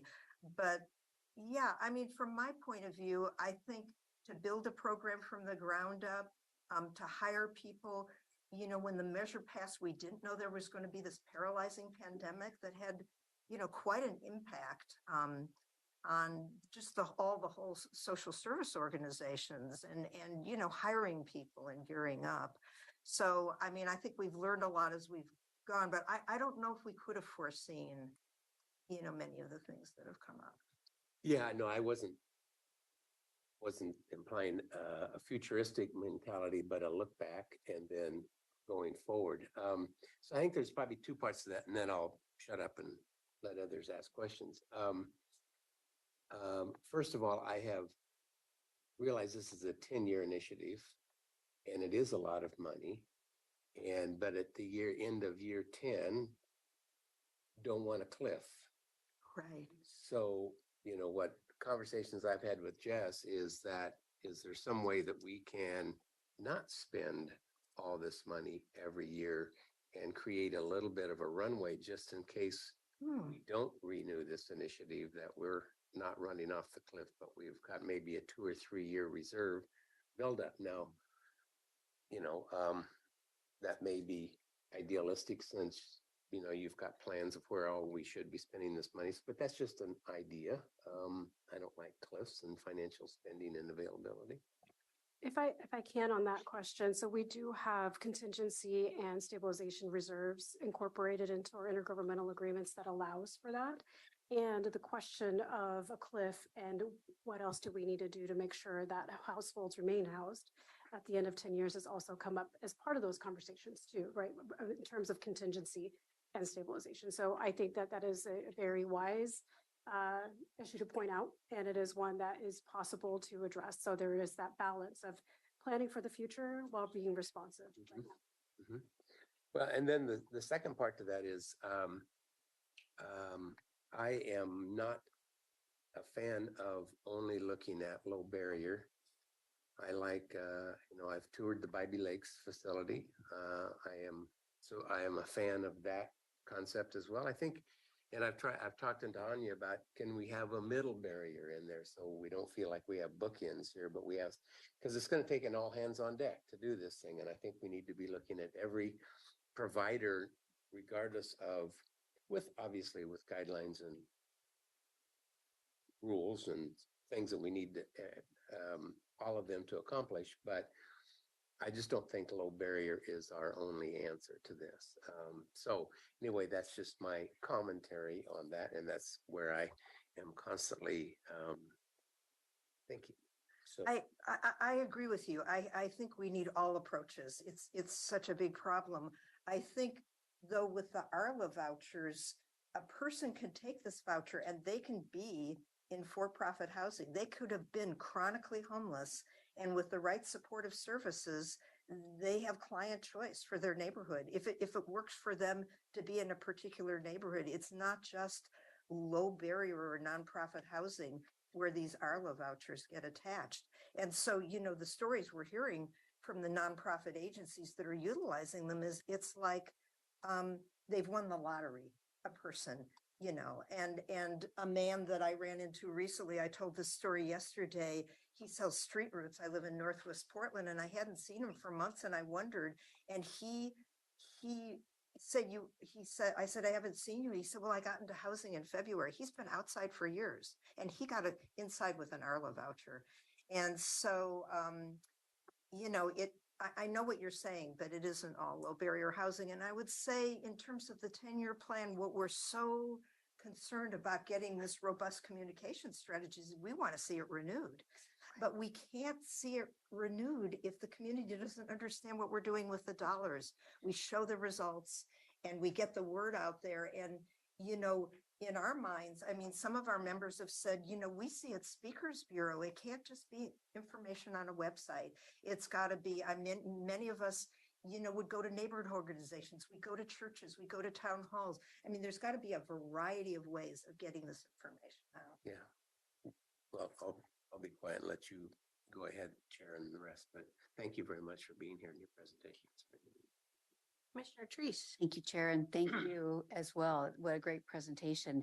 And I really appreciate your ending statements. That's where I was going to start. The 5 recommendations are, they make a lot of sense. They're very, very well outlined, and I can appreciate what the needs are. The only thing that I might add to the recommendations is the fact that you outline. So our public, in the first one, it says, it's about communication, robust communication strategy on the progress at housing services that effectively reaches the broader community in order to support continued services. I mean, I think we need to have a real definite point on this and say, we appreciate your supporting this with your votes. Now we appreciate and can demonstrate what we've done with this money. So my only point here is maybe to really hit that one home a lot more. So I'm talk to people just like all of us, and those that complain about high taxes, those that complain about perhaps living in Multnomah County or wherever it might be. This is the first thing I talk about. And this is where I start talking about what you're getting for your votes and for your taxes that you pay. Here's where we are. And I think that we're being a little soft on that. So that's my viewpoint. I do appreciate all the other pieces, and they all, in my mind, those 5 recommendations go together to support the strength of this program. So they're not recommendations. They're, for me, that just are about doing things differently. They're demonstrating what the support is of the program and how we can get continued support in after that 10th year, but also continued positive feelings, community feelings, community engagement at least at the cerebral level around what's going on. And I think that that's incredibly important. Thank you. Commissioner Rogers? Let's go on. I'll finish that lifesaver. I'm sorry. Oh, Commissioner Fye, if you wouldn't mind. Thank you, Chair. Great presentation. Thank you to the presenters for doing this work and coming to Washington County to present it. I don't really have a question for you all, just to say thank you for all the work you're doing. We recently passed our board an ordinance around time, place, and manner, and Jess and her team presented some of the impacts supportive housing services is having. And just to reiterate, because I do happen to have my sticker notes here, is, the PIT count was in 2021, 357 people were unsheltered, and 2023 went down to 230 people. And then more importantly, there was a section that the staff presented around the shelter capacity and the increase of that. In 2021, there were about 49 capacity in terms of shelter capacity. And in 2023, it was 426. And I can't even, I can go on to just talk about the supportive housing system or housing system capacity. 2021, rapid rehousing was 226. And in 2023, double that amount. And then permanent housing. So I reiterate some of the success Washington County is having to say that this is impacting regionally, and we wouldn't be able to do this if it wasn't for this measure and the work that you're all doing and the good work you're putting in together for year 3 to have a solid recommendations so that there are accountability mechanism built into this to ultimately what you said, to renew this measure, because we are having impact. And one of the key, I think for me, when Washington County was putting together our LIP with the community, one of the things that I heard was, the idea that you talked about around scarcity. Money wasn't the issue for jurisdictions to address this problem. And I think that really created an empowering and field or pathway to do this work meaningfully and to do it right and to do it locally in a way that makes sense for the people that live within that county. So congratulations, good work you're doing. This money we're putting in Washington County, ways that are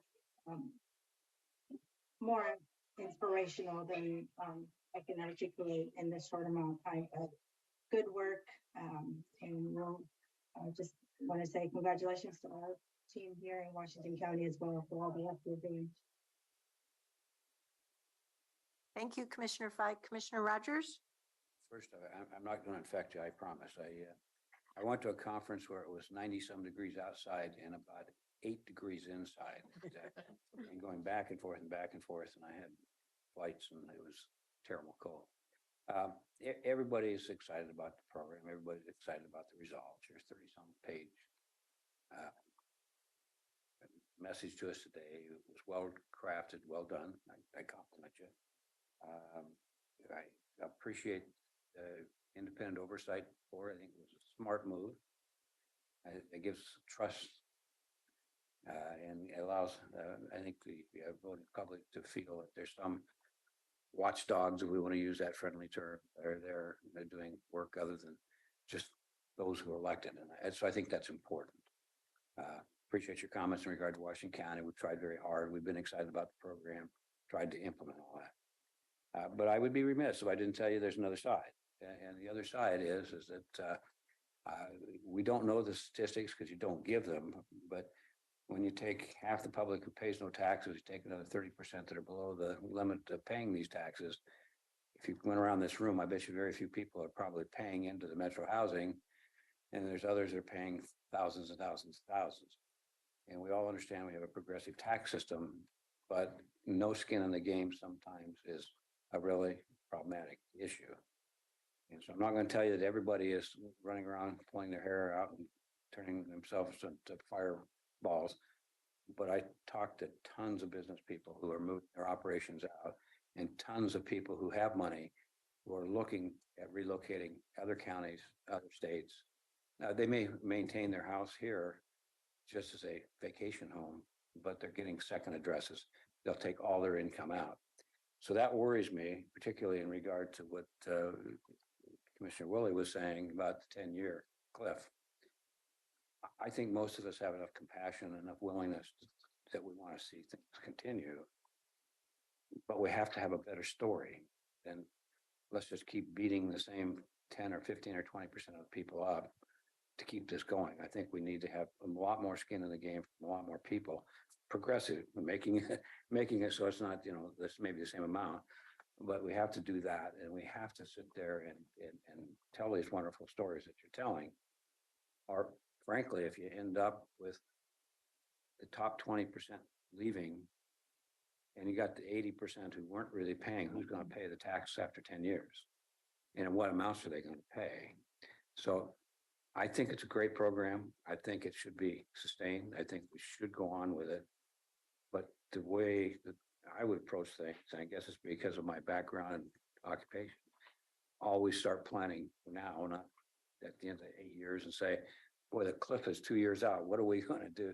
I'd be developing my story now so that this is not something that is an afterthought. It's just a continuation. But I don't want to sound like a Debbie Downer. I'm just telling you what I hear from people who are saying, gee, if anybody else was paying it, I might feel better, but I feel like I'm the only one paying multiple thousands of dollars. I mean, bills of $5,000 to $10,000 to $15,000 is not uncommon that I see for this kind of a program. And you say, well, that's a lot of money. People are making a lot of money. Well, those are the guys that you want to pay too. So how do you keep them in the game by them thinking, well, you pay, maybe you only pay a couple hundred and I pay 1,000, but you're paying some. So that's my comment. Thank you, commissioners.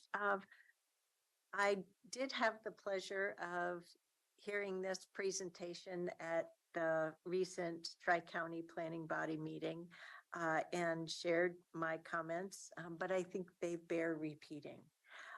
First, I want to thank our staff who have been working week in, week out, dealing with NIMBYism, dealing with a challenging problem in the most humane way possible. They have helped ensure that each of us understands that this program is aimed at helping people, and you don't throw away people. Closer to home with this report, I want to say thank you, thank you, thank you, thank you. It's a great report. It's well put together. It reflects the work of the Oversight Committee, and they've done a lot of work to understand how we in government are trying to approach this, working in partnership, exercising different muscles, and hiring. Holy jamoly. But it's 4 partner governments working on this problem together. You made note of it earlier. So I just really appreciate the time, the thoughtfulness of the Oversight Committee members. That's you too, Felicita. I know I can't quite see you eye to eye on the video like I can, these 3 sitting before me. Very thoughtful work and volunteer time. And I want to go out of my way to thank the co-chairs for providing leadership. Susan and Kathy Way, and now Dr. Taylor. Just thank you so very much for helping guide the whole group, helping the group come together, calling people out that maybe you're not hearing from as most compared to other people. You involve everyone and leave no stone unturned, no matter how uncomfortable it may be to lift that stone. So thank you. Thank you very much. I did take the opportunity at the TCPB meeting to ask a couple of questions, which they totally addressed. One was that they're tracking the buildup of reserves. And then I inquired about one of the values, which is on equity and racial justice, and really seeking some further information, because leading with racial equity and working on equity feels somewhat familiar to me now, whereas getting my head around what does racial justice look like is something that I am continuing to work on. So more to come there. So thank you for making the time to come out to us twice, since I know that with one of our business meetings, things just went a lot longer. It was related to homelessness, but and are working together to address that. But we really appreciate your coming out and speaking with us, and all the work that you do working with our team members as well. Thank you. Yeah, thank you for having us. And I have a little something. This is only given to very, very special people at Chair Harrington. It's better in a dark room, but this is a sparkle one because she brings a lot of sparkle to the community. It looks better in the dark. You'll see. There's this room. But this is a tradition that we've had in the community for very many years to honor people who we feel have gone over and above. Oh, that's cool. In the service they're giving. So you could sparkle that wherever you want to. That's wow. Wow, I am really honored. Here, I've just been working hard to try and keep up and do what I thought is my responsibility. So it makes you feel really good that I've at least been doing a satisfactory job. I think it's very clear in your presence how much you support what the staff are doing, and how you supported this from the beginning. Even in its infancy. Well, we have more positive community change to make together, don't we? Yes. We all make up the fabric of our community. So thank you so much. Yeah, thank you all. And I Thanks for appreciate having it. us. Oh, what a joy. Bye, Felicita. All righty. Well, we will turn our attention then to another important community topic before we get to Tolly. We'll switch over to talk about the Advisory Council on Racial Equity appointment discussion. Erin, are you taking this? I am. Terrific. This. All right. Thank you, Chair Harrington. Good afternoon again, Board. Chair Harrington, I'm Erin Calvert with the County Administrative Office, covering today for Amanda Garcia Snell, who's also on a well-deserved vacation. The purpose of this work session topic is to review the applicants for the Advisory Council on Racial Equity, or ACRE, and present the recommended applicants for the oh my gosh, I can't talk. I'm going to slow down just a minute. We're going to recommend the applicants for the 2 midterm vacancies. And if your board supports the recommendation today, then this matter will come before you for formal appointment at next week at the August 1st board meeting. So the Advisory Council on Racial Equity is a 15-member body that serves to advise the board.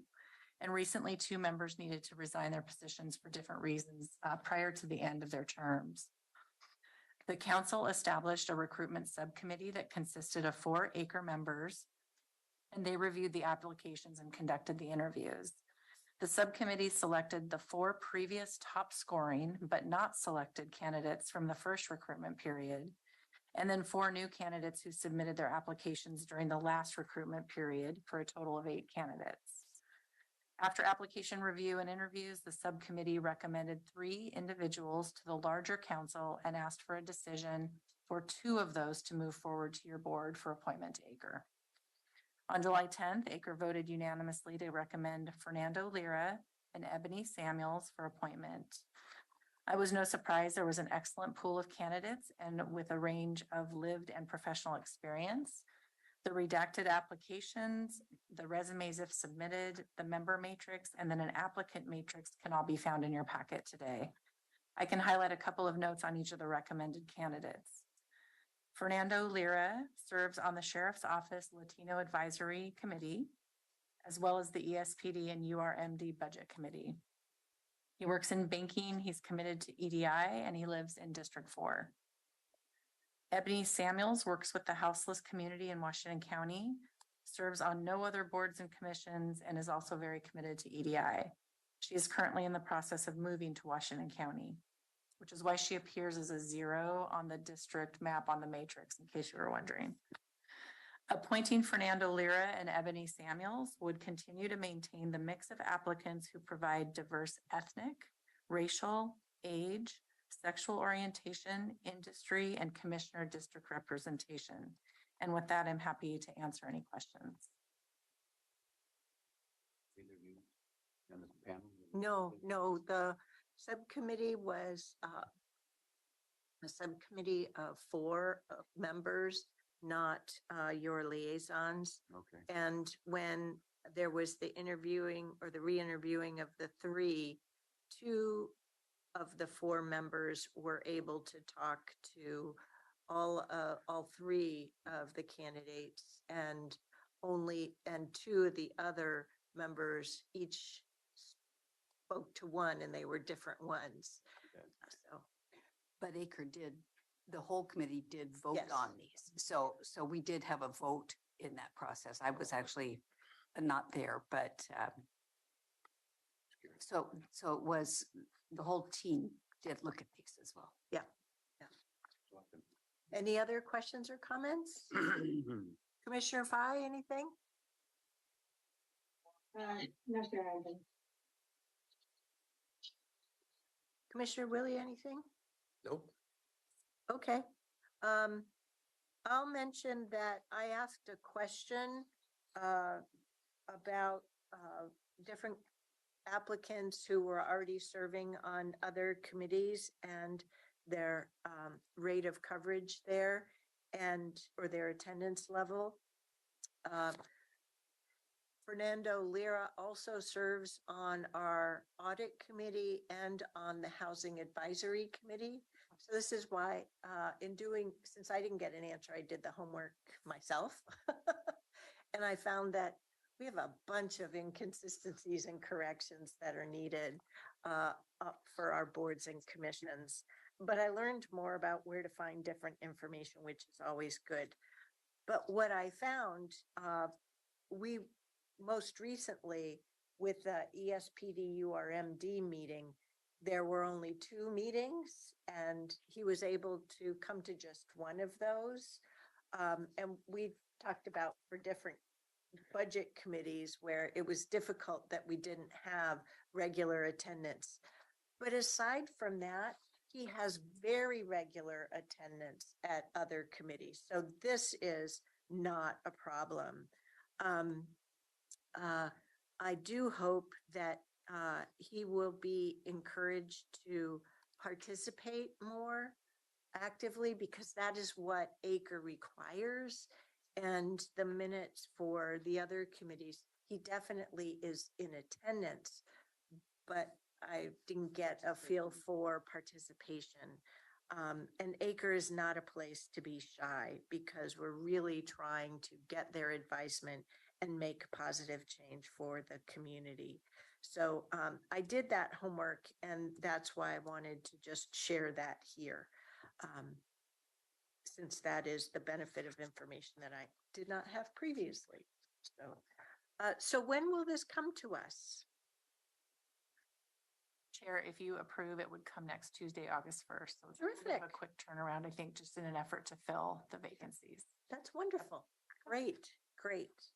And we do have another recent vacancy as well. And I've been talking to some different stakeholder groups to try and do a recruitment from that aspect of the community as well. It's terrific. Thank you. Thank you. Just a quick question.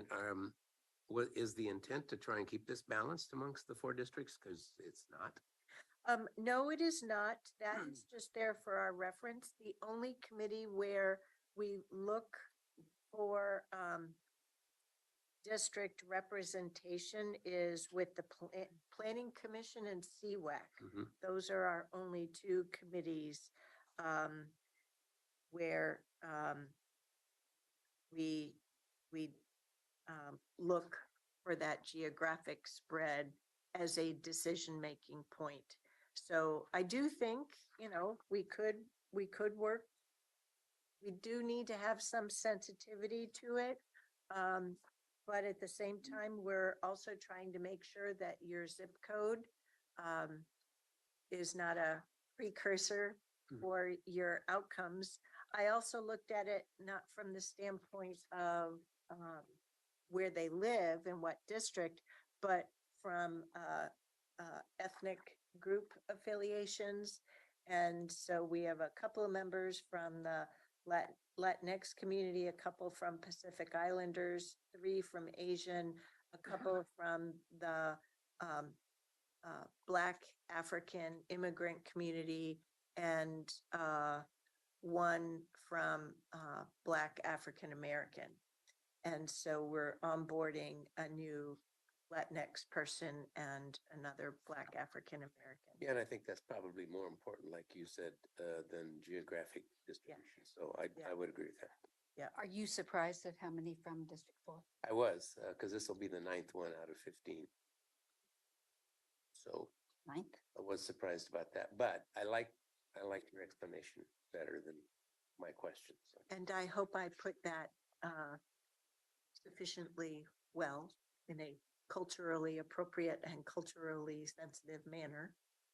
Yeah, one correction, as I'm looking at this, and I didn't notice it until Commissioner Willie, you brought it up.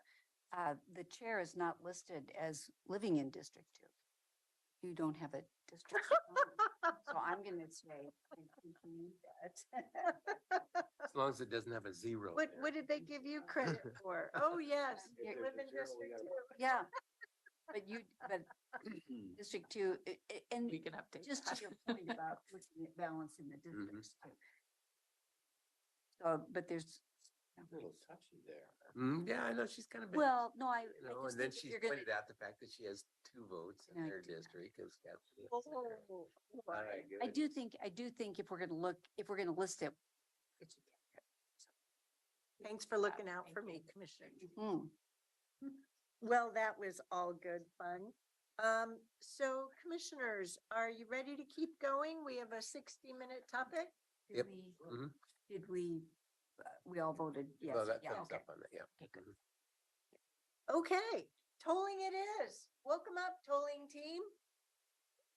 We're not going to charge you, honestly. There's no gantry above your heads. Grab a few, Mike.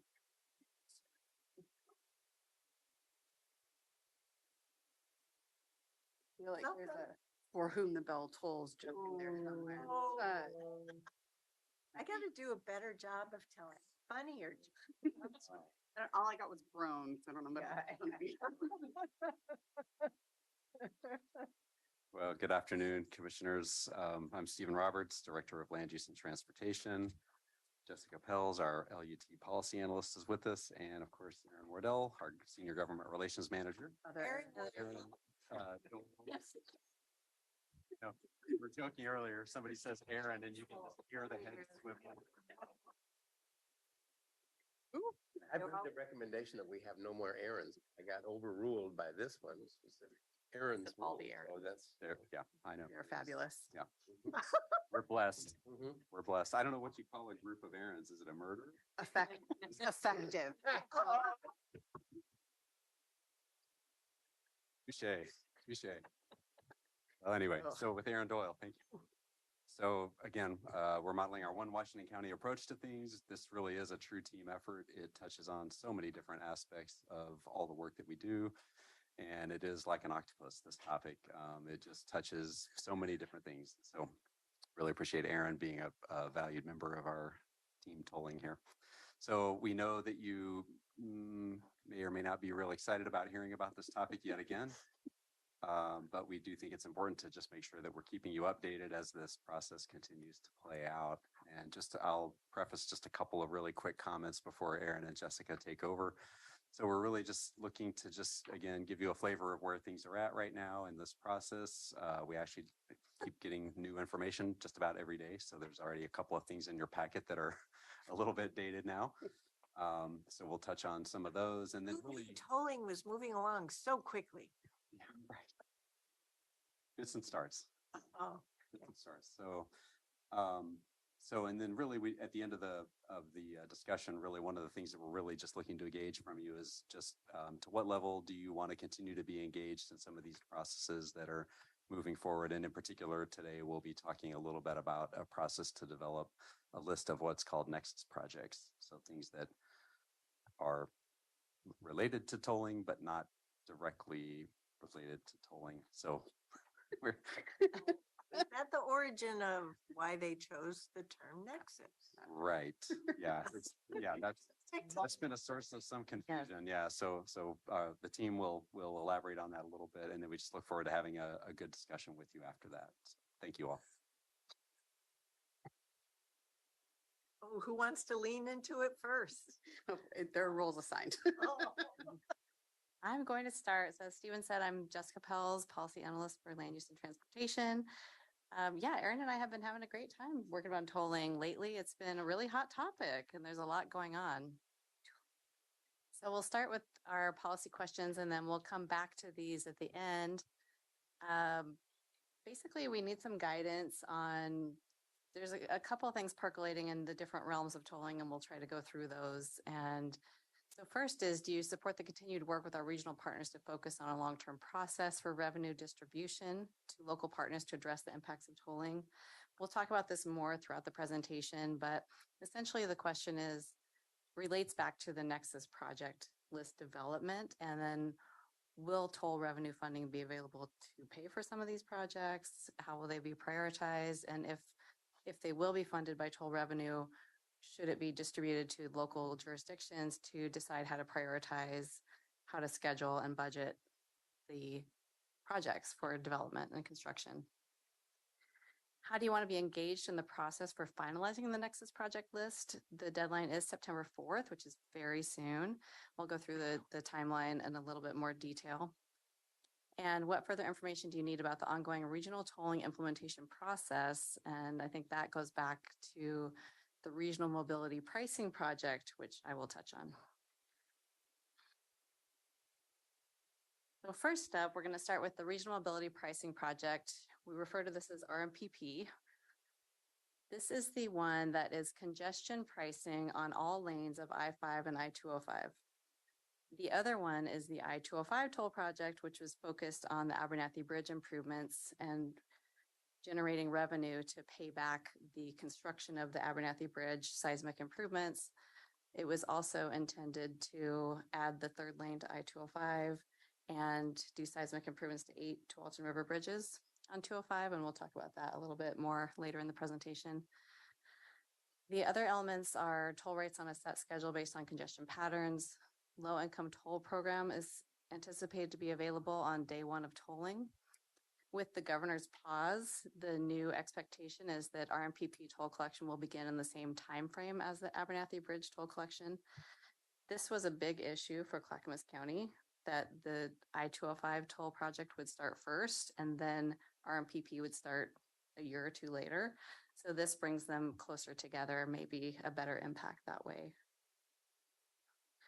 So upcoming actions around RMPP, and this is all sort of happening because they are getting ready to model options, which I'll go through in a minute, to figure out what the build alternative should be for the environmental assessment. So everything is moving forward with RMPP with the expectation that 2026 will be beginning toll collections. The RTAC meeting on September 18th is anticipated to review the RMPP evaluation results from the 2 options that we'll talk about in a minute.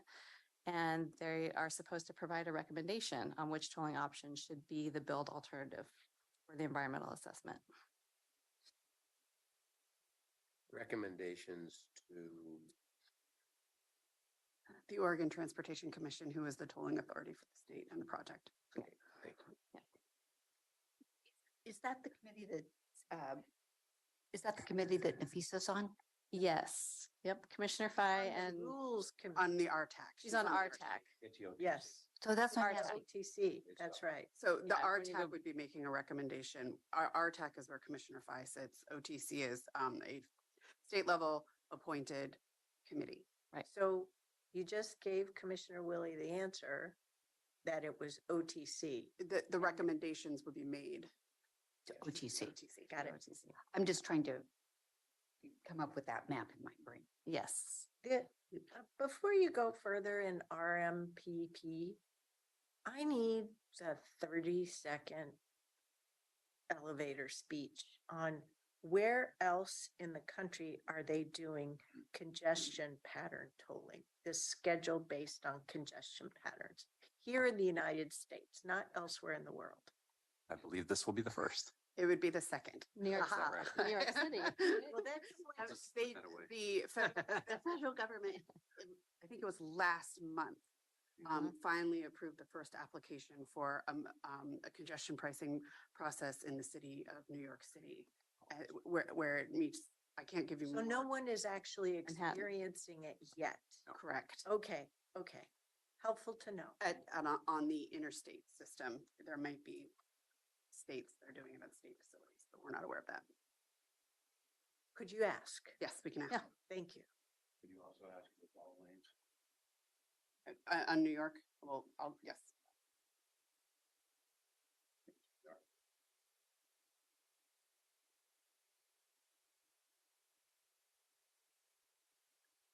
Thank you. Didn't mean to derail, but No, I'm this just is trying to great. make sure the context. So I'll go through the options that they've shown us at the staff level. There was a meeting last week of technical staff to present the options and get feedback and talk about what their modeling inputs would be. The first option would be to provide a base toll on I-5 and I-205 plus a congested area toll. So staff had said that this would be a lower capital cost to construct, but a higher operational cost over time because there's a lot more apparatus and traffic cameras required for tracking license plates entering the system and things like that.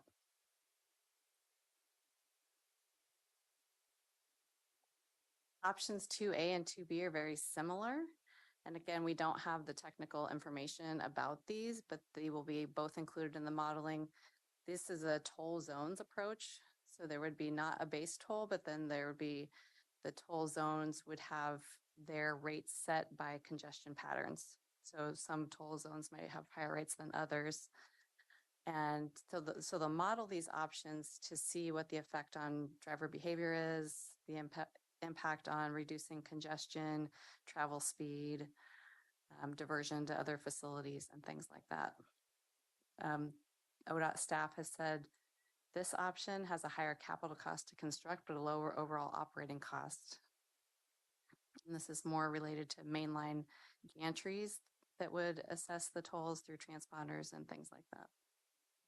So this would, and I apologize if I'm behind or getting ahead, but this would facilitate the jump on, jump off users versus just tolling 205 from A to B and I-5 from A to B. So is that what the purpose of this is? Yeah, I think this would allow for some trips to not be tolled, although it depends on where the gantries are and whether there's off ramps in those zones outside of the zones. I can't really tell from this level of detail map. Also helps facilitate the revenue share. Could, yeah. Both options 2A and 2B versus option 1. Okay, thank you. So the ring road around Utah definitely has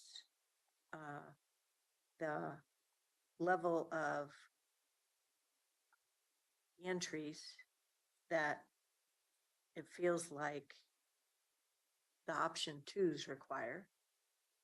And I only raised that from my own experience. But my question is this: in terms of going after federal versus local match, usually the feds only deal with capital and not op costs. So would we be better off going with a 2 versus 1 in that?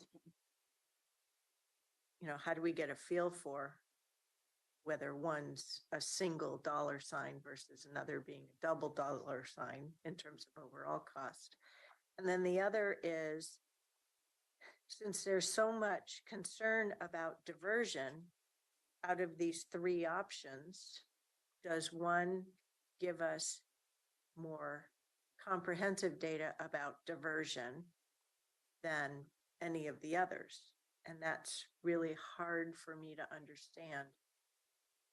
I appreciate these general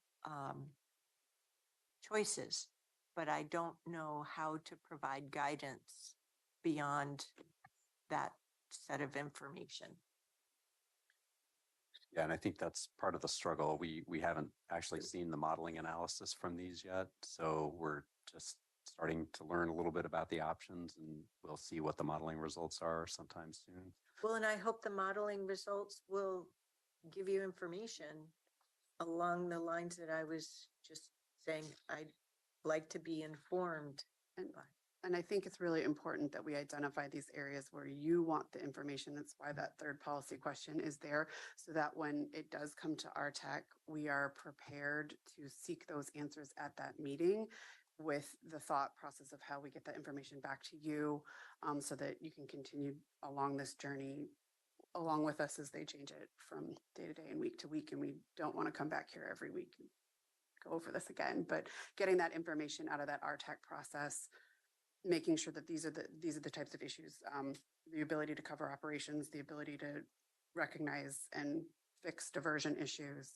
That data information is what we need to come back to us so that we can provide it back to you. And lastly, for RMPP, this is where I really need there to be an understandable yet clear, understandable yet comprehensive, without being, too expansive, on what is the benefit that our region is going to experience, as well as locally, at least at a county level or through these arterials, as a result of doing this managed congestion. Is it really going to be worth our being first? Is the most basic question I can come up with. First in the nation. What is the upside really worth it? Well, what's the downside? that we don't have any upside. Yeah, they have this in Paris, France. They have it in all kinds of other European cities.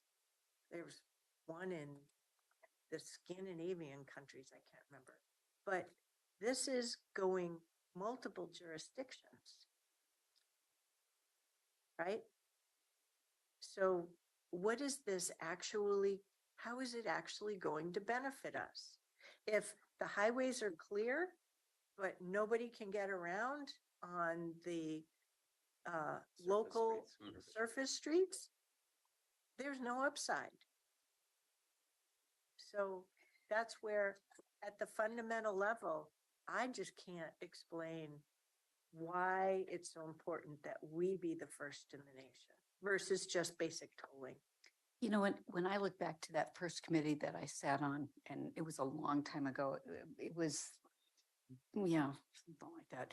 And it was the concept at what we were discussing at that point was, seems to me, correct me if I'm wrong, that we didn't want to build more roads.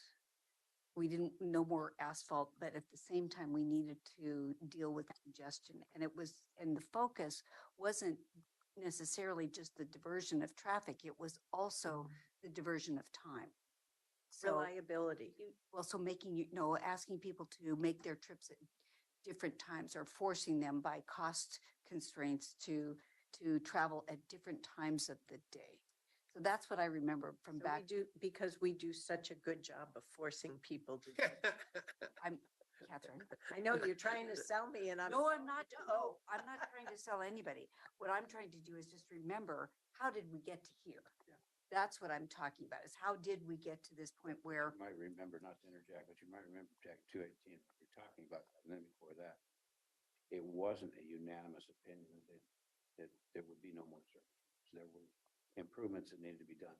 A lot of people thought extra lanes on 205 were necessary. A lot of people thought the Rose Quarter needed to be done. And to Jerry's point, the difficulty is we're going to create a lot of extra costs for goods and services moving through the border, right? And the issue is nobody, and I can just talk to you from the southeastern quadrant of the county, nobody's fighting about any kind of a toll on interstate bridge. That makes sense. Nobody's, whoops, I just clicked off. Nobody's fighting about a toll on the Abernathy. Everybody gets it. Well, Clackamas County isn't quite so on board with, nobody's Well, fighting tolling on Somewhat, that. but I've talked to a lot of businesses who are, they're saying, okay, we get that. But you have 24/7 in perpetuity. That's the way it's written, perpetuity. Not just to fix something, it's for perpetuity. And then what happens on the revenue sharing is everybody said, okay, I'll get my little link in it. So you talk to 12 and you talk to Tiger and they're saying, we're going to be impacted for the diversion. But now they're kind of stretching out to a mile. That's kind of, they used to say it wasn't that far. And they're saying, we're going to have all the diversion and we get no money. So it's like, in the old days, you go to Europe and you have those little chains across the river and everybody gets their share of all the little kingdoms. Now it's going to happen. There's principal cities who will get money. And that's one of the things that ODOT is dealing with. They're saying, we don't get all this money. It's going to go to a revenue share with the cities along the way. So to Catherine's point, I mean, what do you end up? You end up with this big revenue share. For some cities, this is a money deal. For others, we're paying. Hillsborough, what are you going to get? You're going to pay. What are you going to get? So anyway, I'm sorry to get off on a tangent, but that's the big issue. And my comments were really just at what was the conceptual plan for why to do it. And then, it's always been a hope. Yeah, I no disagreement there, but once the diversion piece took got a lot of traction and the money piece got the traction, then things changed. And that's why Clackamas County is a little unhappy and talking to some of them, as they're saying, cities along there, Westland, Oregon City and so forth, they're going to get some money, but the county itself on theirs, they're not getting any. And they're saying, how does that work? We don't. So how do we get into this deal? Anyway, I apologize. I'll go back drinking my water. No, that's great context. Thank you. Well, I might just add too, I think fundamentally congestion pricing is really about disincentivizing auto travel, right? So you build new roads, you in a way incentivize people to drive more potentially. So this is really sort of flipping the script. And I think back to that fundamental premise of why are we really doing this? That's really one of the major objectives, is really discourage people from making trips in a single occupant vehicle in particular, but vehicular trips as much as they can. Yeah, it seems to me like we might have lost the reason why we are here. 10 years from now, a significant percentage of these cars are going to be electric. And if we don't capture some way of paying for the roads through tolling, we're not going to have very good roads, because they're all going to fall apart because nobody's paying gas tax. Which is what I deal with back in New England. Yeah. So, And I think we'll get to some of that conversation of contextualizing tolling in the broader picture in a couple of these. I'm sorry. Next slide. Yep. No, this Let has you been go an ahead. important Yeah. conversation, and we're glad that you're having it because it does inform how we have to approach it. So we can have these, what is that elevator speech if you are to be asked by a constituent what the benefit is to all of Washington County to be sideswiped by tolling? Perhaps a terrible idiom there, sorry. Speaking of money, so when the governor paused tolling, and for your record, Erin Doyle, your senior government relations manager, as part of the legislative session, there were a bunch of bills to just stop tolling in its tracks, kill tolling off for the entirety of the state, a multitude of approaches. The governor obviously put a pause on tolling, the collection of tolling, not the analysis of tolling that's going on within the region. And in that process, also asked ODOT and the Oregon Transportation Commission to provide her with two things. First was a clear finance strategy plan, and the second were plans related to the equity and diversion concerns that led to the legislative concerns. The finance plan was intended to be a realistic look at what the ODOT could afford to accomplish, particularly with the pause on tolling and on toll collection. And she required it to be submitted by July 1st. So in late June, the Oregon Transportation Commission, or OTC, did approve the plan and submitted it to the governor to meet her deadline. What the plan outlined in fairly stark relief is a sizable cut to what projects could be completed with available funding. But it's also only based on two sets of funding sources. The gas tax increases that were passed in 2017 in House Bill 2017, just to make it super confusing, and tolling on the Abernathy Bridge specifically, not the whole of 205, using the traditional tolling mechanism, which the money goes into a particular project and comes out at the end life of the authority. The finance plan does not rely on any funding from the Regional Mobility Pricing Program or even a more expansive I-205 tolling program. So tolling revenue would be restricted in collection points and expenditures to only cover the Abernathy Bridge project and not the remainder of I-205. What they found is, as a result of the delay, there are fewer resources that are expected to be collected on the Abernathy Bridge, and therefore more of the gas tax revenues would be shifted to cover the cost of that project.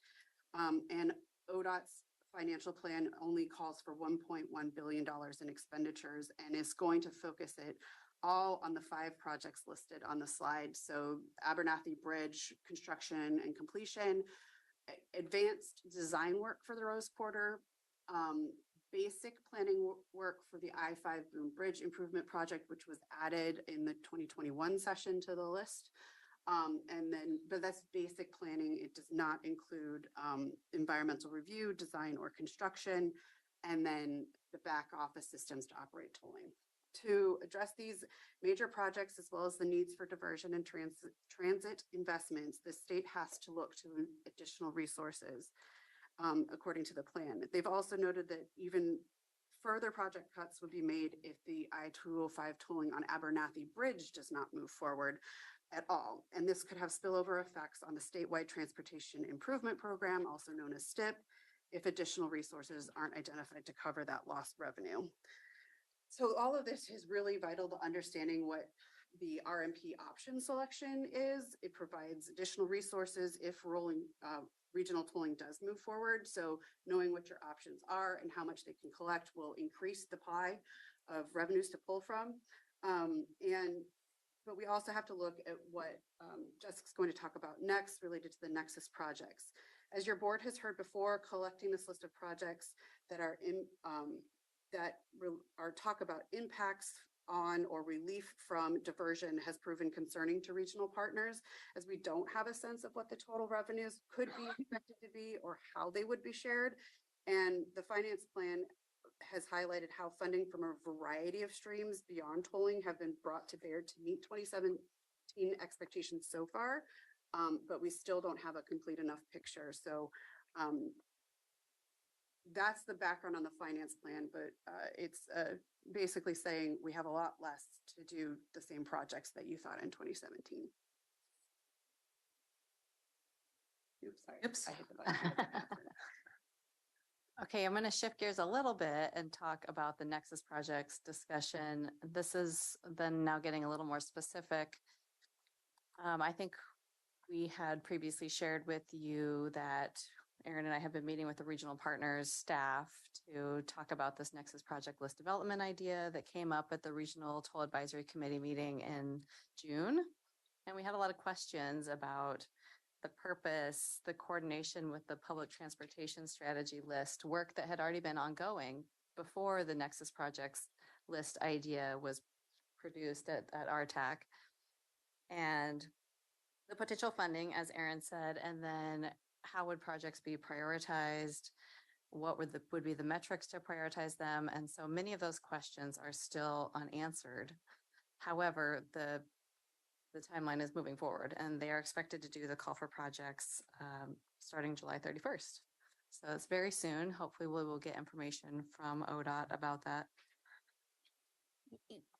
Nexus projects are defined in a couple slides. Yes, down. I will go know through that. the definition. Okay, so I guess I could wait, but go ahead. Okay. Can I ask you a quick question? Yeah. Is it only the regional group who came up with this, It's ODOT that but ODOT regional?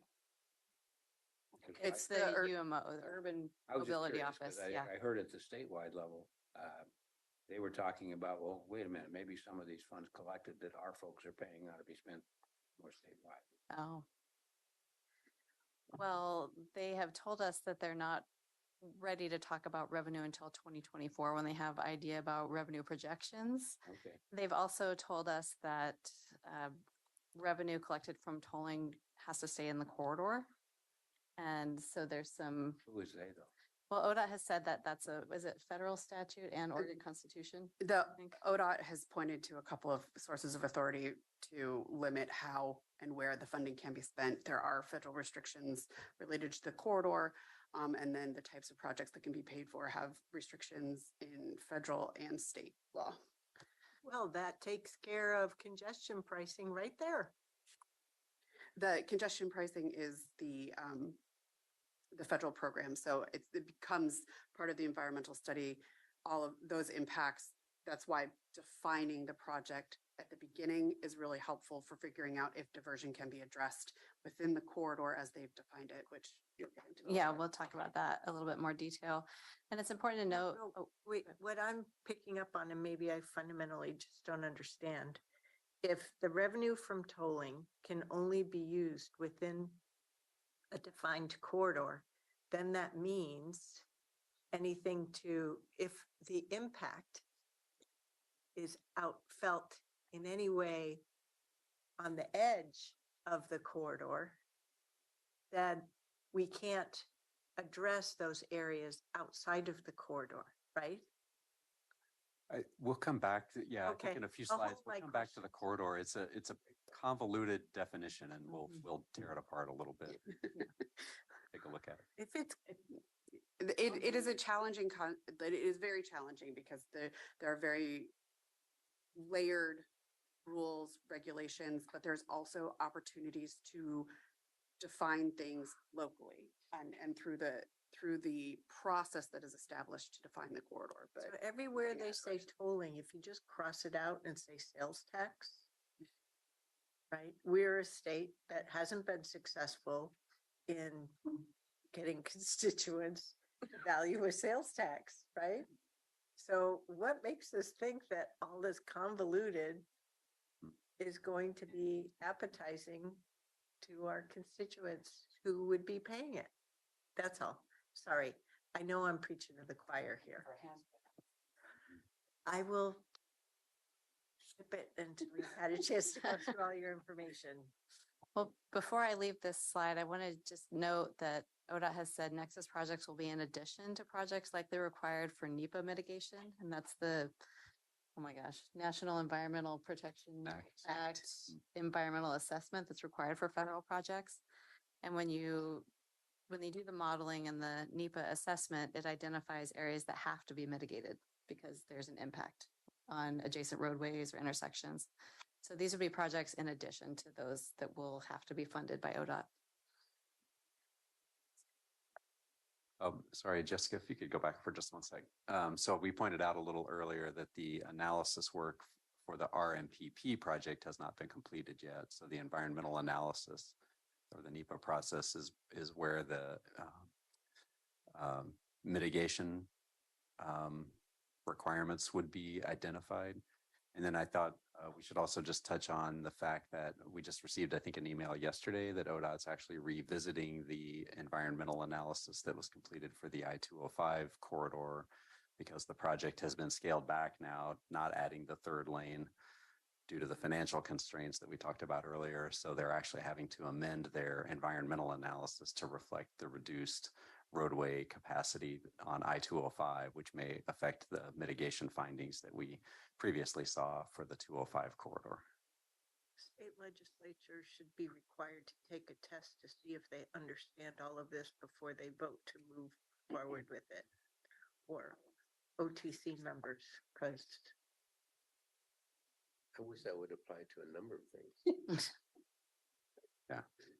Yeah, and I think, Chair, your point is so well taken. This is so complicated, a lot of moving parts, as I said earlier, and you push one thing and it affects a bunch of other things. And so this is sort of the struggle that we're in here currently. And again, as I mentioned, this just keeps evolving. And so, literally within the last 48 hours, I think we've gotten a couple of important updates about the work moving forward. So I need to be quiet until slide 17. And for every time that I don't talk or that I do talk, I owe you $1. It's a deal. It's a deal. No, and there's no tolling as that dollar comes through here. Okay. That'd be 50 cents, please. That's right. Money's on the Okay, Or tolling. to the timeline. But it goes both ways. Yes, you. We'll move on to the proposed timeline here. We were pretty surprised by the aggressive timeline, but ODOT has said the governor has asked for an implementation plan by December 15th. So this is really the impetus so that they can include Nexus projects in an implementation plan to the governor. I wanted to note that even though RTAC was canceled yesterday on July 24th, everything is proceeding ahead. We have heard from ODOT that they had revised the Nexus project's definition and selection criteria in accordance with feedback from RTAC members. So they are just moving ahead with that without an actual RTAC action. The Nexus project's call for projects is still proceeding July 31st through September 4th. And the other thing to note is that in the July 24th RTAC packet that is now no longer on the internet, but we saw a proposed work plan for RTAC. They're now proposing that they meet every other month. So I think this October 30th meeting would actually be the November meeting now. We have taken a look at a potential draft Nexus project list, just spitballing things that are already in our regional transportation plan list, because of course we've been going through that effort very recently to put together a prioritized list. And this kind of goes back to the funding question. I looked at our draft list and it still needs to be refined according to the revised definition and the selection criteria. But our draft has about $3 billion worth of projects on it. And that is not counting construction of Southwest Corridor, which would add another 3.2 billion. So it'll be interesting to see how this discussion progresses with everybody else's list getting added to that total.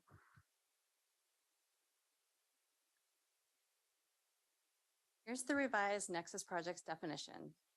It's pretty broad, and we think it leaves a lot of room for interpretation.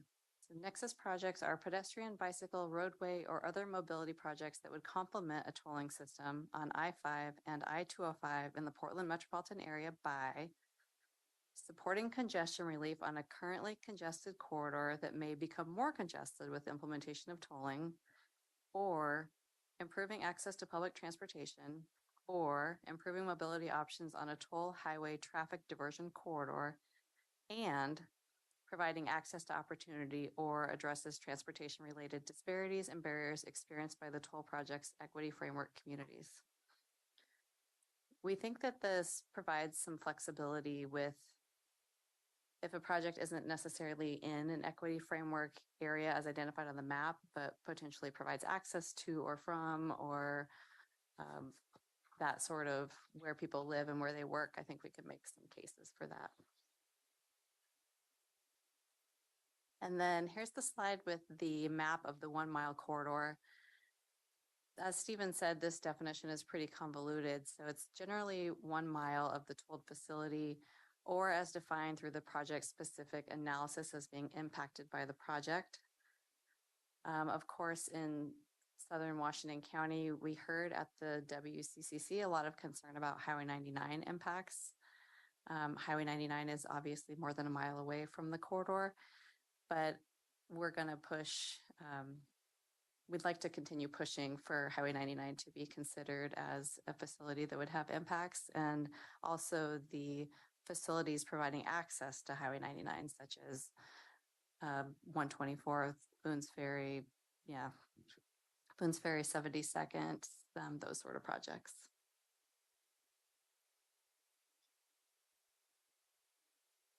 And then this map is the Equity Framework Communities map. This is what was used during the Public Transportation Strategy Project development. I believe this is using some notes on that. I believe this is based on Metro's Equity Framework Area Communities, and it is identifying areas with double the regional average density of any of these 3 groups: people of color, English language learners, and people with lower incomes. So again, we think we can make a case for projects that pass through or providing access to job centers or other areas of amenities. We have our Mapping MISTIP program that we could overlay. I think we could make a case for some of our projects.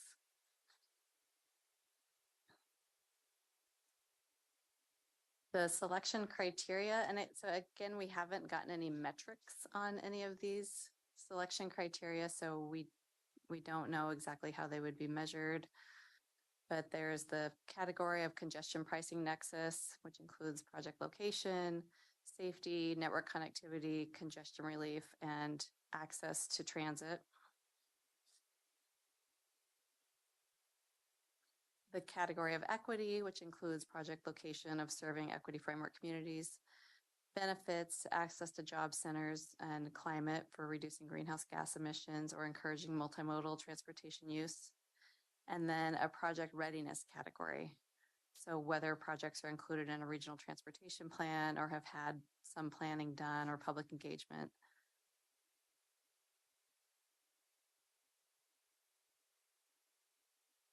Next steps on Nexus projects, as Stephen was saying, this is already outdated because I don't think they're having an October 30th RTAC meeting, and they didn't have the July 24th RTAC meeting. So we will be proceeding with a call for projects. We are planning to have a conversation with our WCCC TAC members on August 3rd. This whole project list development was a little bit of a surprise, I think, to most of the cities and us in Washington County, because so far the conversation has been really focused on the I-205 toll project. And so it was kind of a surprise when the Nexus project list development discussion started, and it was about RMPP and the I-205 toll project. So we talked about this at WCCC TAC and WCCC last month.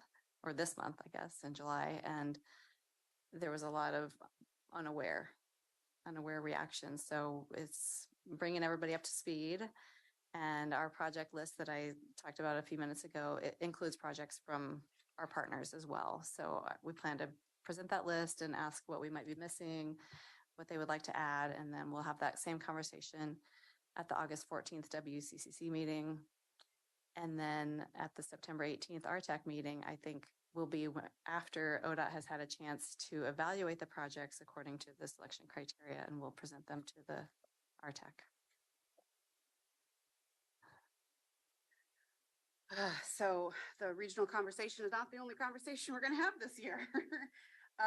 The final place where we are going to have to work to address the issues of revenue, diversion, and equity work related to tolling programs is through the state legislature, and it's going to play out in two ways we expect right now. The first is through an interim committee that's going to be meeting for the rest of this year, and the second is through an expected 2025 transportation revenue package, which could include not only new sets of revenues, but include nexus projects in that contemplation and other means of addressing a variety of concerns about the regional multimodal transportation system.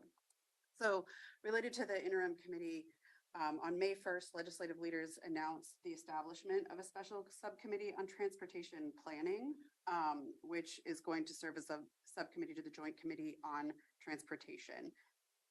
What they tasked the subcommittee with is reviewing the planning and implementation of major transportation projects, including those under the purview of the ODOT Urban Mobility Office, including tolling in the RMPP, and to consider whether they are disproportionately impacting certain communities and that any impacts are equitable and mitigated to the fullest extent possible. So that's just a small task to accomplish in the next few months. The stated goal is to ensure transparency and accountability to the public and to evaluate the effectiveness towards meeting goals of ensuring safety, mitigating congestion, supporting the economy, and reducing pollution. So it will be co-chaired by Senator Frederick and Representative Nathanson.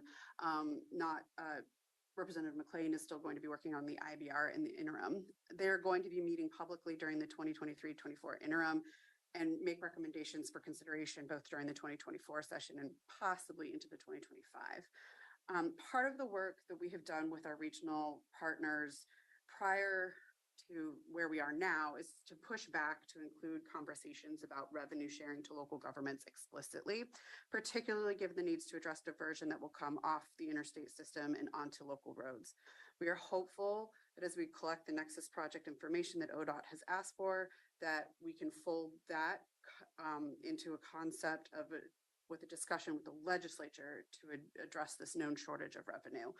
We're also working through the RTAC process, but given the financial plan that we've talked about, the project cost escalations and the number of projects we are expecting to be on that list, we're uncertain how we can tap into any tolling resources and how we do that in a manner that reflects traditional revenue sharing allotments like the 50-30-20 splits or some other means of addressing local costs. Those conversations may be in part brought up as we look to the 2025 transportation package. So that's the other area where we know the legislature is starting to do this work, including the governor's office as well. We've heard of a transportation package being mentioned by multiple legislators, and we have a sense that the governor's office is also on board, but we haven't seen anything out of legislative leadership themselves. So we're expecting and planning for, but it is not a certainty. And we know that if something is to move forward, the county will be asked to be part of that push in 2025. So what are the goals? Sustainable funding for Oregon's transportation system.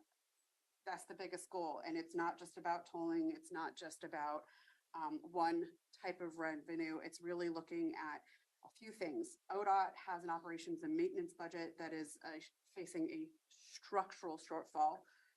That's because the gas taxes, the cost increases due to inflation and other driving factors. DMV costs no longer cover the costs of their operations. And right now, the State Highway Fund is projected to go into the red by 2026, with a funding gap of almost $700 million by 2029. And then due to the 50-30-20 split of gas tax revenue between state, counties, and cities, we would also feel that impact. In addition to that, there's the tolling pause and the expected decrease in revenues from that were outlined in the financing plan. And so taking that all into consideration, they want to look at additional revenues for operation and maintenance, indexing taxes and fees for inflation so that we don't have to come back and do a 3/5 vote every time. Looking at a road usage charge in lieu of a gas tax and increasing DMV fees. The list of what everyone wants is long and expensive. So we don't know where the money's going to come from. In funding the Nexus projects and public transportation strategy projects that are currently being discussed at RTAC, in response to tolling will also have to come from this transportation package as well, of kind of buying down the cost of tolling on those areas that are going to be impacted but aren't covered by the definition of corridor, for example. But because a package like this would have to raise revenue, not just replace revenue, it would require a 3/5 vote and therefore needs bipartisan support, and therefore would need projects not just from our region to be paid for, and there have to strike a balance. So that the tolling conversation is likely therefore going to be folded into a conversation about sustainable funding strategies for all state infrastructure and how tolling can fit in as a component of the revenue raising. And I think that's the direction we'll see the governor's office after she has all of the plans that she's asked for kind of moving forward and how we discuss 2025. And that's super uplifting and all of that. So we return now to the policy questions, but happy to answer your questions first. We said a lot of things that said this is very complicated and we don't know. So identifying what further information you need, I think, is going to be a key priority for how we can keep you informed. And then given the tight timelines and your work session calendars, how can we effectively engage you in the process to prepare for the RTAC conversations? And is local revenue sharing still a priority of this board as I move forward with my GR partners? Those were the questions in reverse. So, I'm turn it back to you. Commissioners, who would like to go first? And second, third, and fourth? Go ahead, Commissioner Fye. Great presentation, team. Could you quickly define regional partners for the board? Yes, sorry, shorthanding that.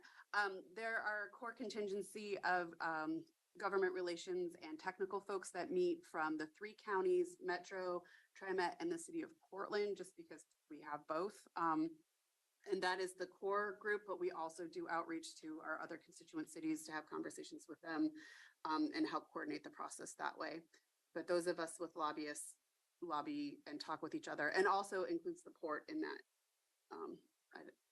In that list. Commissioner Fye, do you want to go first answering these policy questions? Yes, Chair Harrington, I can go first. I think for me, first of all, great presentation. This has been a really it's a confusing, I wouldn't say a topic, but a process to be involved. And I think you all did a really good job of articulating the history of how this all started, going back to House Bill 2017 to where we are with the reality of most of the funding for highway maintenance and expansion coming from state and federal taxes. Yes, so these funds are running low because exactly what Chair Harrington and everyone who Mr. William alluded to, because cars have become more fuel efficient. So I think you did a really great job in terms of answering these questions. I particularly don't mind the staff continuing these conversations, but one thing I have noticed, and I've really worked hard to not get ahead of our board, is when these top conversations turn political and tends to take a sort of a different route than where we have been going. So I'm okay if the staff go ahead. But I think when there is a division point happening, I think we need to lead back to the board so that I can represent correctly these conversations because, you know, while other people might have been able to put hats, we don't have hats to stick on. The best interest of Washington County residents is the hat we wear. So I'm okay, Aaron, for you all to continue that lobbying conversation, to sort of advocate, revenue distribution for brings impacts to all the regions. But I do want to emphasize that our best interest here is advocating for Washington County, and when that rubber, you know, meets the road or whatever I'm saying, then we need to have a sort of a loop back to the policymakers, so that we make the best decisions. And I think you all been doing a great job of really bringing the forefront of this Nexus project conversation to the board. And Jessica and you all and Stephen getting ahead of this topic, just so that we really have a robust conversation and submit a list that yields the most investment for Washington County. So I don't need any further information. I'm with you in this process, as well as working with you together and together advocating for Washington County. So let me know what I can do, if I need to attend certain conversations, that I think we've been really articulate and sort of consistent with our message, from especially from the board positions on these topics. So, I need people in this whole conversation, so I don't really have a specific question to you all, but just know that I'm with you and you're doing a great job.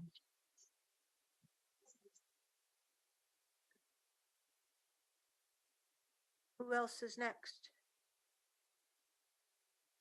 I'll go next. I'll go to the last question first. What other information do we need?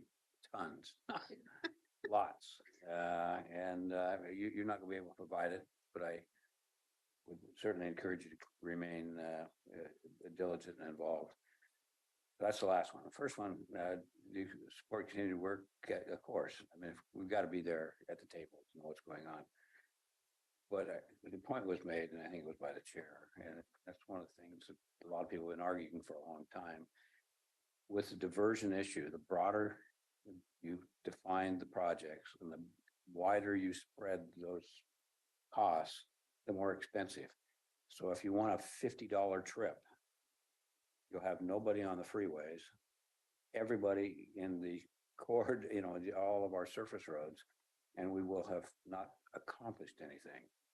And so there needs to be a discussion, and I'm pleased to hear that there's broader. I know I talked with the chair and the co-chair, the vice chair of OTC, and they're keenly aware of all this, and they're not from this part of the state, and they're finding it interesting in the conversation. But one of the things that we need to understand in the revenue distribution is if we're taxing the rest of the state, there's nothing that says that when the various regions are financed, it has to be proportional on population.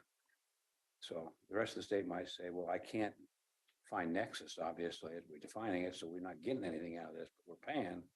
So maybe we get a little more distribution out of other funds. And so there's going to be conversation, just so that you're aware. And so on the first one of my thing, I keep timing out. I gotta fix that. We need to figure out how we do that without loss of other ODOT shared revenues around the state, if that makes sense. That we're not saying, okay, we're taking care of our problems. They're saying, great, you guys are taking care of your problems. We don't have to. So the rest of these distributions, federal and state money, we can go to more rural locations. So that's important. And I need to turn around and say, how do you want to be engaged in the process? I think that we've got people who are. It's not that we're not engaged. So I think that you'll continue on. But there's a ton of questions. I mean, everything from the mile, is that from the gantry or is that from the corridor? you take a look at the map on equity, and a lot of our areas of equity are outside the 1 mile. So then we're gonna try to stretch it to say, okay, and we should, but then that costs the ride more.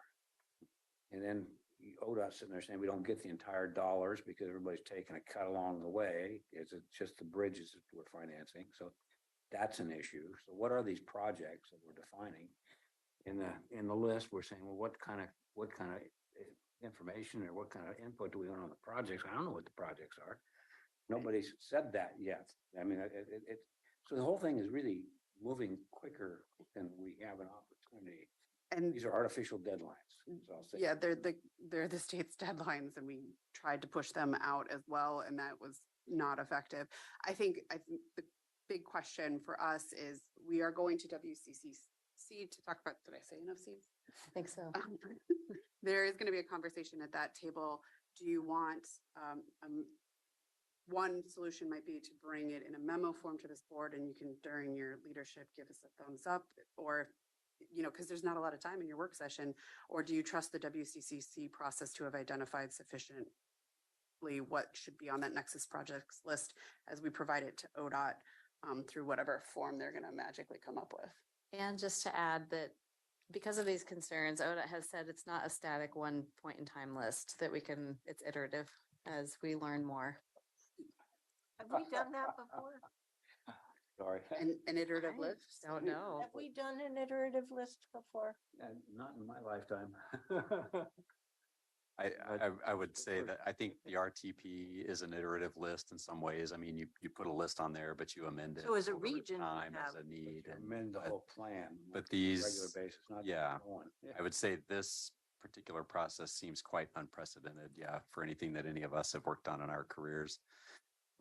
And so again, I think this just highlights the sort of constantly changing nature of the work that we're doing here and engaging in, and back to the initial question of really just what's the best way for us to sort of keep you engaged, I guess, or make sure that you have opportunities to weigh in on some of those decision points that we'll be working with our partners to try to help provide input to.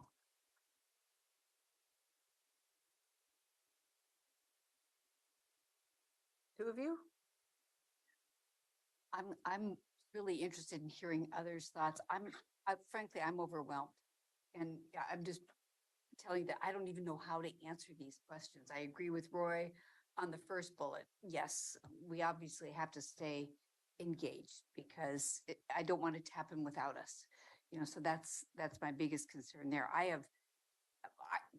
As far as the Nexus projects, I don't understand that process enough to, from bicycles to roadways to, you know, all different types. It seems like it's all over the map, so to speak.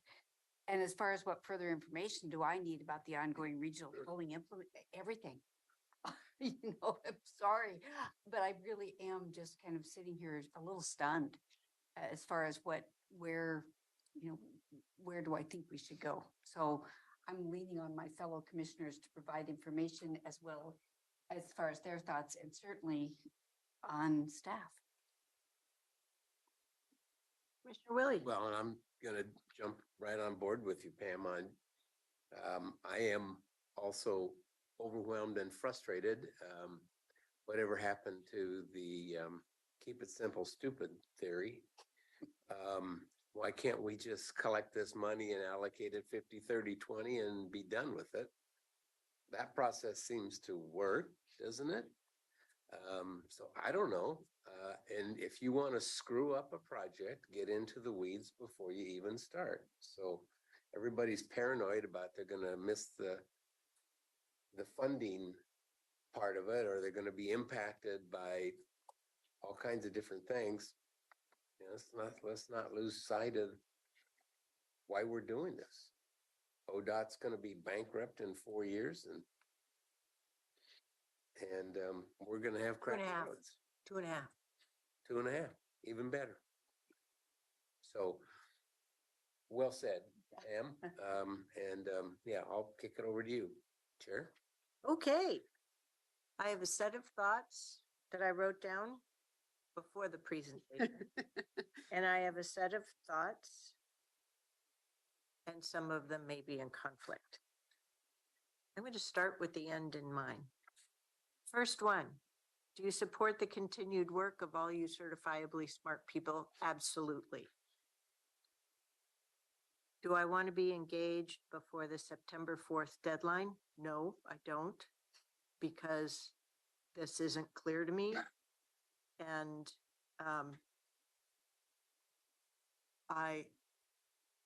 you all know our Washington County Transportation Network and policies like the back of your hand.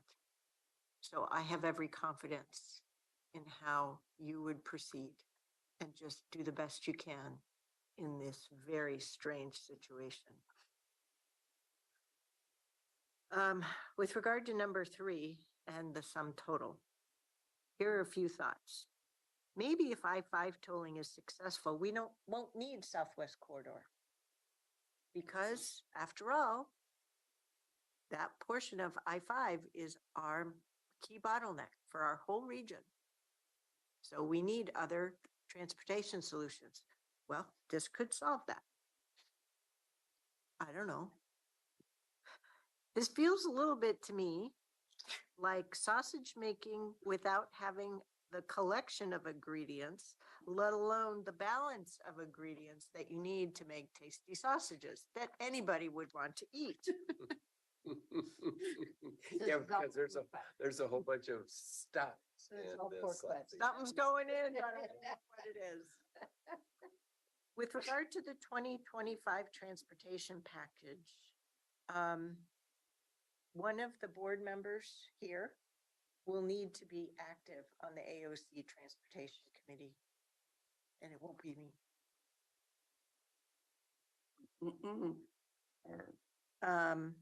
I already mentioned the Washington County Transportation System. Another idea, they might considering tolling every major state highway that has a mountain pass, put it right there. Right? That could generate more revenue. What was the criteria one more time? So they can't get out, so they have to pay the toll. So it doesn't matter. They can't go around it. If you have a mountain pass, that's the only time. Is that what you? No. Say that one more time. A state highway that has a mountain pass, just put the toll right there. You know, in addition to all this stuff, do those too. So like at the summit of Mount Hood. Mount Hood, on the way to Bend, Siskiyou, there are others. No, I'm just saying like that one. That was what I was just. Mackenzie Pass. Close range, yeah. Yeah, there you go. We need funding to maintain these places, right? Even Bald Peak. Okay, so there's no For the state 12 parts highway of of Bald Peak. There isn't? It has to be state highway, mountain pass with a state. There you highway. go. See, look, X in my 4 key words. district. Okay, so here's my pre-reading thought. We need tolling to get federal funding. So we support tolling as a board priority still. We did before, we still do, despite how complicated or overwhelmed we may be. Outcomes. I want a successful implementation. Is characterized by what, you might ask? Is implementation does not render chaos. It's not chaotic. Number 2, under there, works for nearby local communities. So it's not chaotic and not causing regular disruption, including cut through congestion or diversion. Another thing under that outcomes for successful implementation, we need it to be modern. So equity, low income, or other BKMs are put into practice. Another one under here, we need a working regional system. What that might be, don't know. Notice I said system. We also need a working regional or just working shared revenue program. Ding, ding, ding, ding, ding, what Commissioner Rogers was talking about, that isn't going to just cause every trip to be $50. I've gotten used to paying $4 tolls at every toll. We need a process versus starting with projects. And also a regional implementation. And what I mean in this instance means we need 205 and I5/217 together and not serial in time. Right? Turn the system on all at once. This is the first time we're doing tolling in the state. We're starting with the most complicated part. Maybe we should do some simple ones elsewhere all at the same time. We do toll the Bridge of the Gods. We toll Yes. one place in Oregon. Well, yeah, and I pay that. Yep. Yep. So not a mountain pass, but we don't have time to deal with this at all in August. September 5th and 12th. I think it was the 12th if I wrote the date down at one point. We do have some scheduled time. The 5th and the 12th. Yep. That's as good as it's going to get before September 18th for RTAC. May I ask a question? Do I get to say no? You might want to say no. I'm just coaching you. a bit Hit us here. with it. You know, as a board, we did say that we support tolling. Yeah, and I said it again here I know- twice. I know you did. And what I'm wondering if that needs caveats, if that statement needs caveats. at this Yeah, point. it can't be chaotic. Yeah. It needs to work. Well, no, I absolutely agree. And when we made that statement, we had no vision that we were going to get this type of presentation. Yeah, with this whole thing confuses the heck. So, and my concern is that if we continue with that statement, I think the statement was reflective of a different time period. And I do think actually that we need to say we support tolling that can be implemented smoothly, that has regional buy-in. There's some other pieces and I'm just offering that up as conceptual because I know our other folks in the region, when we say that we support tolling, they want to pull their hair out, whether it's Clackamas or mayors in the South End or whatever. And I'm just saying, geez, I support tolling. I think that that's the end game. We need to have a way to pay for our roads, and we need to use all methods to do so, whether it's tolling, VMT, other methodologies. But I didn't expect to enter into this morass. And I think as staff moving forward, I think what might be a beneficial way to help process these types of questions is for us to work based on what we've heard here and past conversations and kind of similar to what we've done with the legislative agenda, but a very specific set of principles that Washington County works from related to the tolling programs and the outcomes in order to maintain and continue our support moving forward. And that's a document I think that this team can start working on and come back to you. And that allows conversations at the regional level, be it at the RTAC table, in front of the legislature, on LUTs and technical meetings. We can have that background and then we can relate any new information back to how it meets those principles.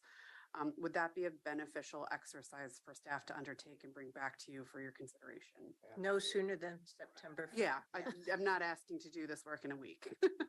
And I really appreciate this discussion. So I think that that would be a useful tool when that you can get to that.